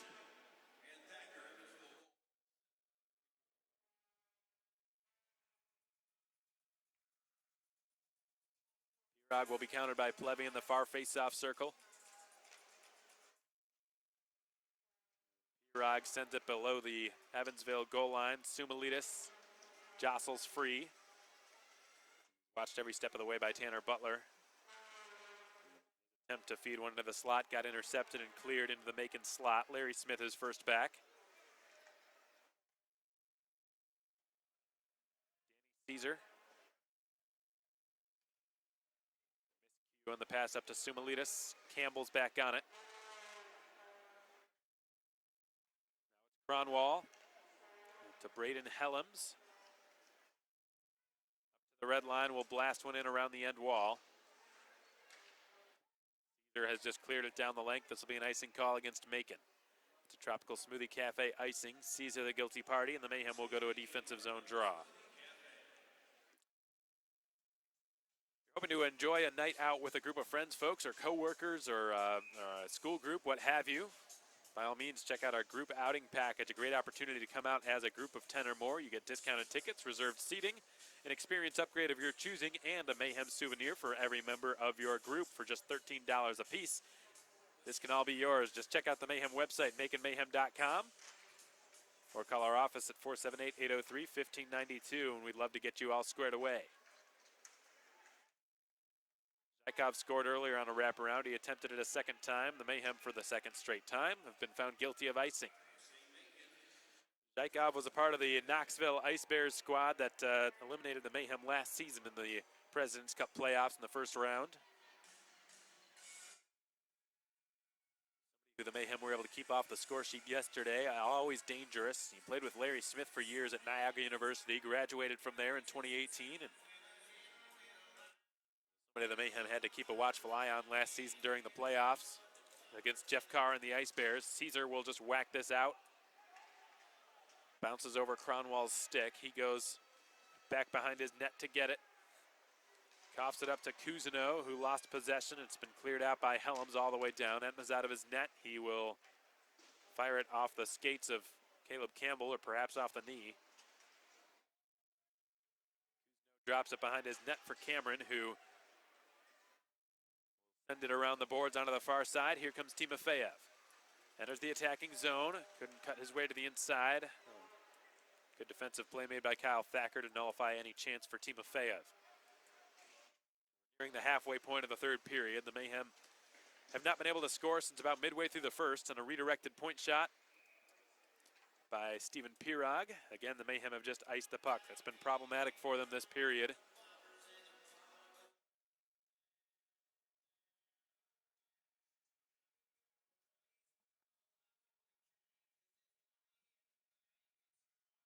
The ensuing draw will come to the near circle of the Macon zone. Caleb Cameron steps in to take the draw against Matthew Barnaby. Cameron with a clean win. Cup will send it around. That was Lynch, rather, who took the draw. A long blast from the left point gets blocked. The puck rolls its way back out into neutral territory, and it's scooped up by Kyle Thacker, who will slide one to Tanner Butler. Redirected into the offensive zone by D'Amico Hanoun, and Jarrett Cup will play it for the Mayhem. Jolt his way out to the blue line, and Macon got in his way. Puck's been gloved down by Josh Keplinger, who begins to work his way into the attacking zone. Puck rolls back to Jarrett Cup at the left point. He feeds it over. Shot from Smith from above the right circle gets blocked, and here come the Thunderbolts on the counterattack. Seth Swenson, left circle. Swenson drops it back to the tail gunner Plevy, who draws iron with the shot going off the outside of the left post, and there's going to be a penalty here called against the Mayhem. 9:21 to go. A slashing penalty is forthcoming against Macon, and for the fifth time tonight, they will go to the penalty kill. Ryan Michael's going to have plenty to say, I imagine, on the Macon bench. This game has just sort of slipped away from the Mayhem in this third period. And now Josh Keplinger begins to skate to the Mayhem penalty box.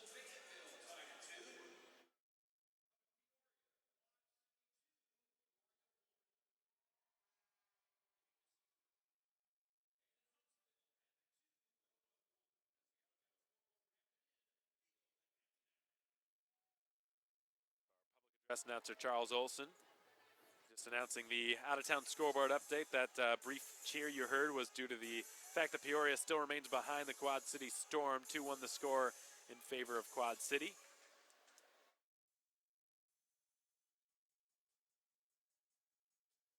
Mayhem back to the PK. Josh Keplinger, who does not go to the box too often, is going to be in there for the next couple of minutes unless Evansville can score. Matthew Barnaby to take the draw. Stephen Pirog will counter him in the far circle of the Macon zone.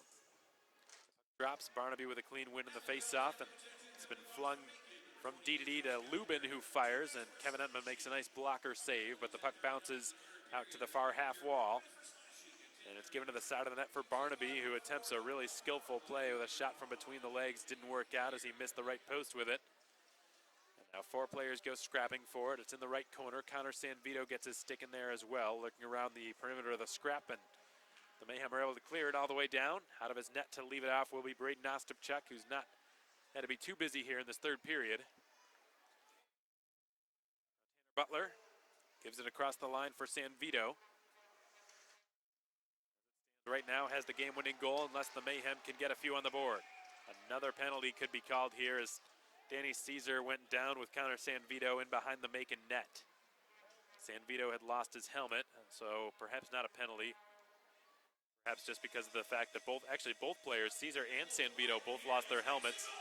Now when that happens, the referee, it's usually up to him and the discretion, but he decided to blow the play dead for their own safety. Both of them were behind the net, which is a very dangerous spot to be for obvious reasons if you're a player without a helmet. Speaking of, we have not seen Derek Sutliff return,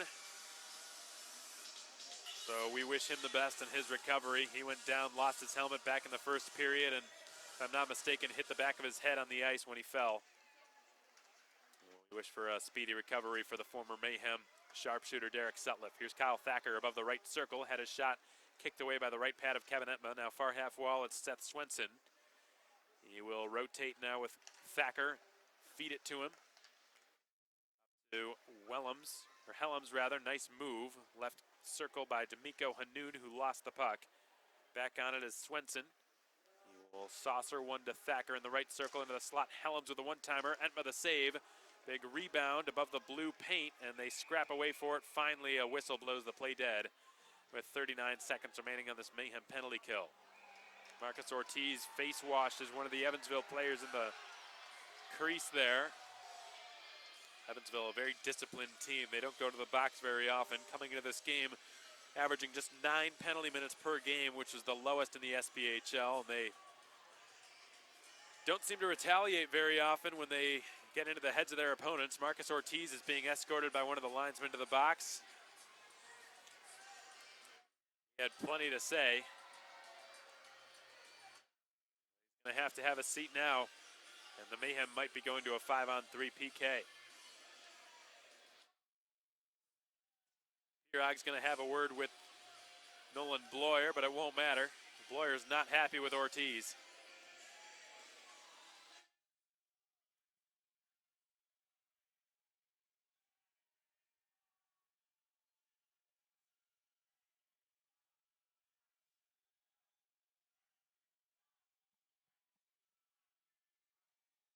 So it will be a 5-on-3 Evansville power play, and the Mayhem struggles continue here. They already trail by a 3-goal margin and now have just 8 minutes remaining to try to tie this game back up. Ortiz is being kicked out of the game for what I can only assume to be some sort of unsportsmanlike conduct penalty. He ran his mouth for a little bit too long, and the officiating crew has had it. He's going to go back down the Macon tunnel, and his night is over. In the meantime, the Mayhem will go to a 5-on-3 penalty kill. Ryan Michael not happy on the Macon bench. One of the things he stressed to his team before this game tonight was staying out of the penalty box at all costs, making every certifiable effort to do so. And penalties like that at this stage are just killers. Ones that are more really avoidable. Roughing the penalty called against Marcus Ortiz, and an unsportsmanlike conduct was added to it as Entma fights off a one-timer from the left circle by Brandon Lubin. 23 seconds to go on the two-man advantage, after which Keplinger will be let out of the box. This Mayhem penalty kill is brought to you by J&J's Heating and Air. 7:44 to go in the third period.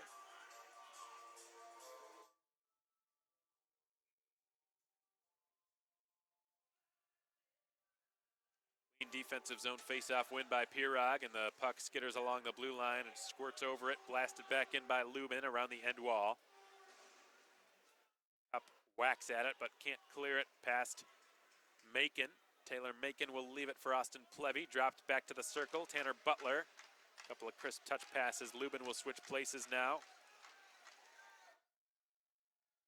Wrist shot coming from Jacob Smith misfires. Josh Keplinger let out of the sin bin. The Mayhem now 4 for 5 on the PK and are still on another one for the next minute and 10 seconds. But at least it's now only a one-man disadvantage. Jacob Smith fighting for it with Austin Plevy. 3 camo sweaters below the Macon goal line. Finally, the puck pops free. Josh Keplinger will motor down the left side. Pirog to the net. Keplinger's shot is blocked away by Braden Ostapchuk. Danny Perez will just send it back to Cup. We'll try to kill some time off of this Evansville power play. 45 seconds remain on it.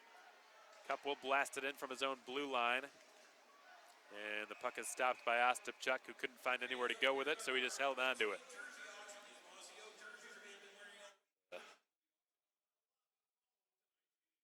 140-foot shot or so by Jarrett Cup on target, but the save was made by Braden Ostapchuk, who's allowed just one goal in this game. Shots fairly even throughout the bulk of the night. Evansville clearly with the edge this period, but Braden Ostapchuk just really playing a solid game.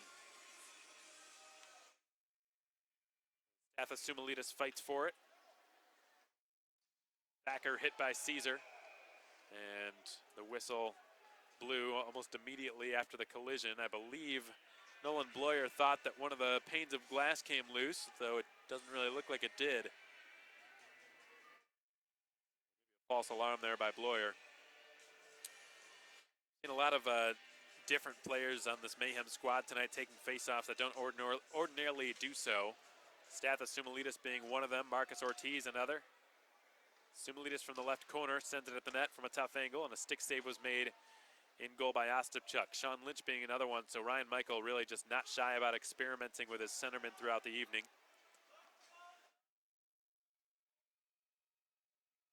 Here comes Hanoun into the right circle, goes down to a knee.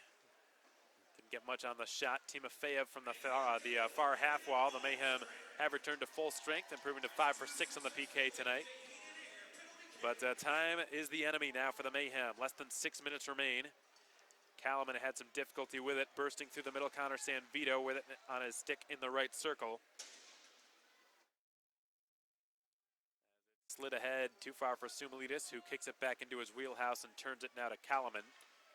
He will blast it in and around the end wall, out to the far point. It's collected by Hanoun, who's pickpocketed by Perez. Two Mayhem defensemen back, Campbell and Kalaman. Perez back to him from Pirog. Perez missed the net with a high shot, and Lubin will have to gun this down in his own corner on the near side of the ice. 5 minutes to go. Perez knocked down on the near half wall. The puck's just been hoisted up in between the penalty boxes into the timekeeper area. Kevin Casey, our off-ice official, is going to toss that back to the referee, or to the linesman, rather. To our final media timeout of period 3. 4-1 the score in favor of the Thunderbolts. A long way to go for the Mayhem in the next 5 minutes. We'll be back in just a moment, folks. Keep it right here on the Mayhem Broadcast Network. Are you looking to raise some money for a cause and have a blast while doing it? The Mayhem would be happy to help you out through our fundraiser program, available for all home games throughout the season. You buy tickets from us for $10 each, you sell them for $15, and you keep the remaining $5 per ticket sold for whichever cause your heart desires. If you were to sell 50 tickets, for example, you would collect $250 for your fundraiser. Call our office at 478-803-1592 for more information.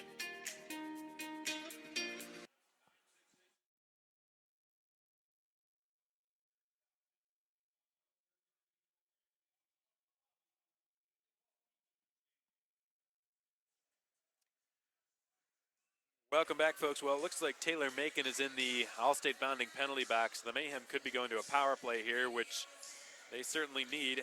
And if you're Ryan Michael, you've got to wonder if he considers pulling the goaltender in this situation. The team's down by 3.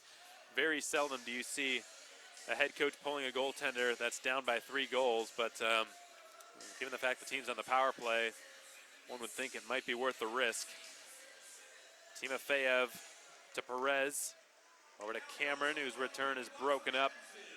Perez has to scurry back and cover ground against Taylor Macon.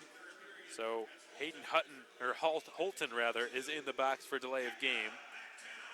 And the Mayhem to the Wild Wing Cafe power play for the first time in this period. It's dumped into the offensive zone by Cameron. Ricochets off the near corner boards. Braden Ostapchuk will take a whistle with 1:37 to go here on this Wild Wing Cafe power play. 4:35 to go in the third period. Macon trailing by 3 goals.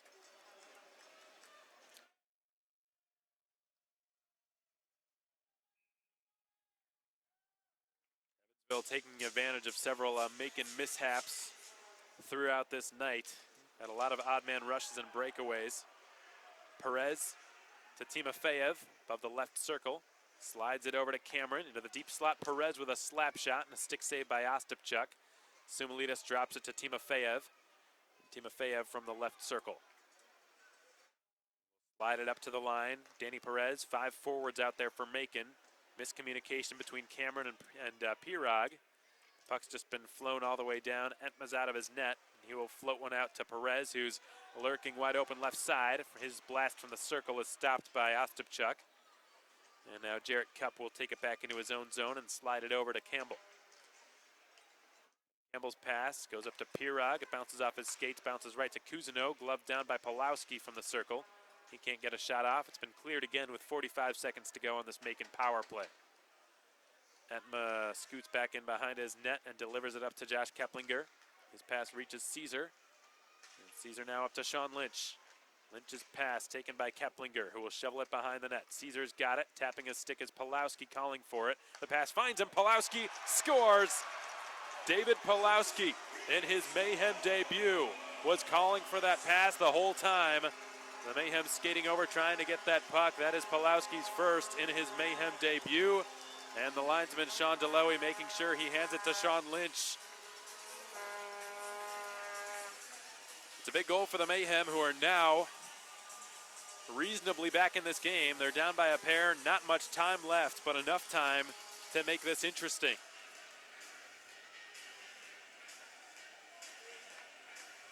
And more than that, that is a power play goal, which the Mayhem have not had a lot of lately. Their last power play goal coming 8 days ago against Knoxville.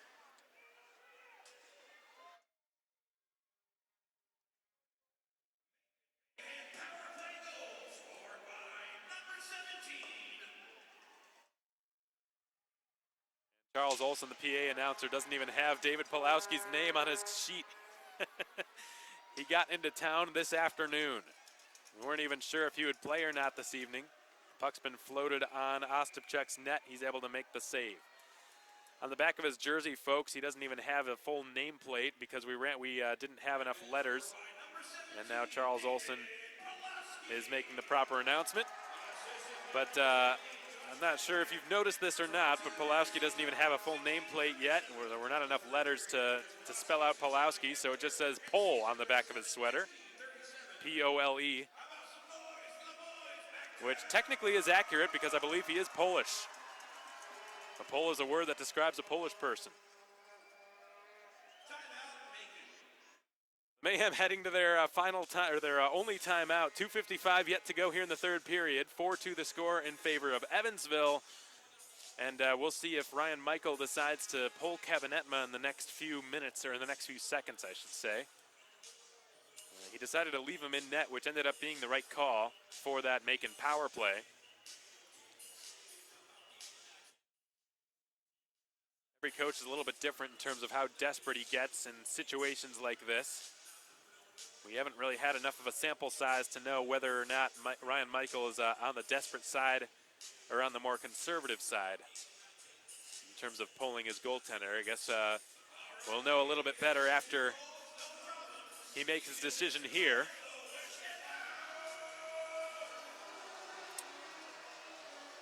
I spoke with him earlier before this game started, the Mayhem interim head coach, and he told me that the biggest adjustment he's had to make since making the transition from an assistant to a head coach has been, rather than making suggestions, he's now making decisions, and his decision was to pull Kevin Entma from his net. Six attackers on the ice now for the Mayhem. All of them are forwards. Caleb Cameron and Danny Caesar manning the point positions at the moment. Steven Pirog taking the face-off in the left circle of the offensive zone against Hayden Holton. The puck drops. The two of them get wrapped up with one another. It's been quickly cleared off the stick of Caesar and into Macon territory. Danny Caesar will take it in behind his own net and put on the brakes. He flings one, look out, right into the benches there. And Caesar apologizing. Being the nice guy that he is, he sort of does a little wave to the Evansville bench. Jeff Best not happy, the Evansville head coach. That one looked like it came close to going into the Macon bench as well. Players from both sides sort of ducking in that situation. 2:42 to go. Entma back in his net for the time being for this defensive zone face-off here. Puck drops and it floats up towards the point. It's played by Stanislav Zhaikov and given back below the net where it's blasted around the boards and out to Stathis Sumilidis at the red line. He will backhand the puck through. Pirog coming in across the blue line, shovels it in over the line, but he was well covered. Entma still in his net as it's been floated into Macon territory. It bounces into the left corner and it's been whacked up to Danny Perez, who tried to drop it back to Pirog.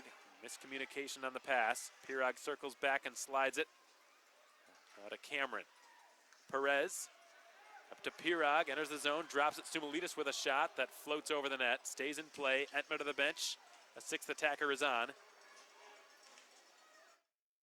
Pirog feeds it down into the right corner, and Perez holds the line at the right point.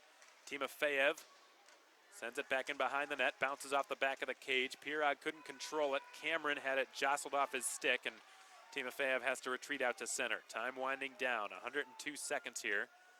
This time Timofeyev has sent it into the bench. Flying puck's been brought to you by Blues Painting and Home Repair. Some of the Thunderbolts on the bench giving an earful to the Russian rookie. Entma back into his net again.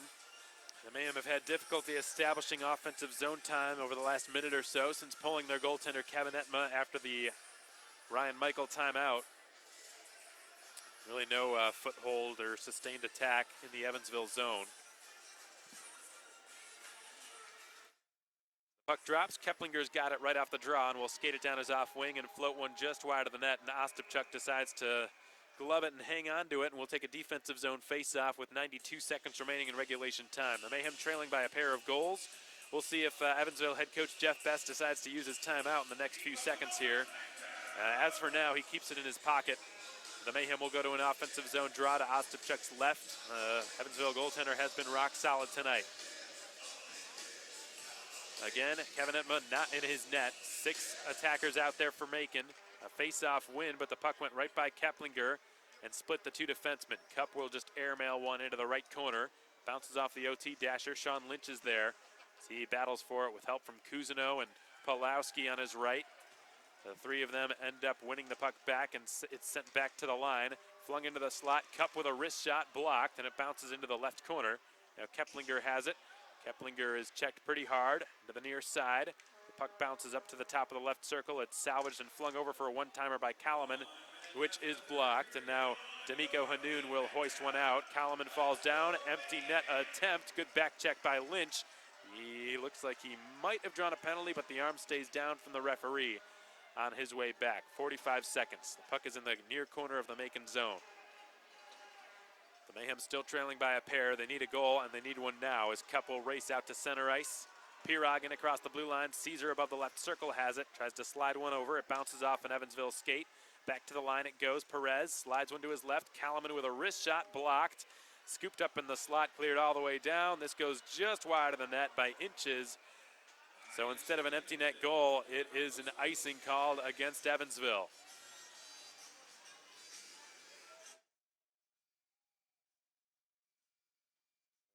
The fact that happened will ultimately, in all likelihood, be inconsequential, but still some frustration on the part of Evansville for not tallying a goal, an empty net goal with some pluses for everybody.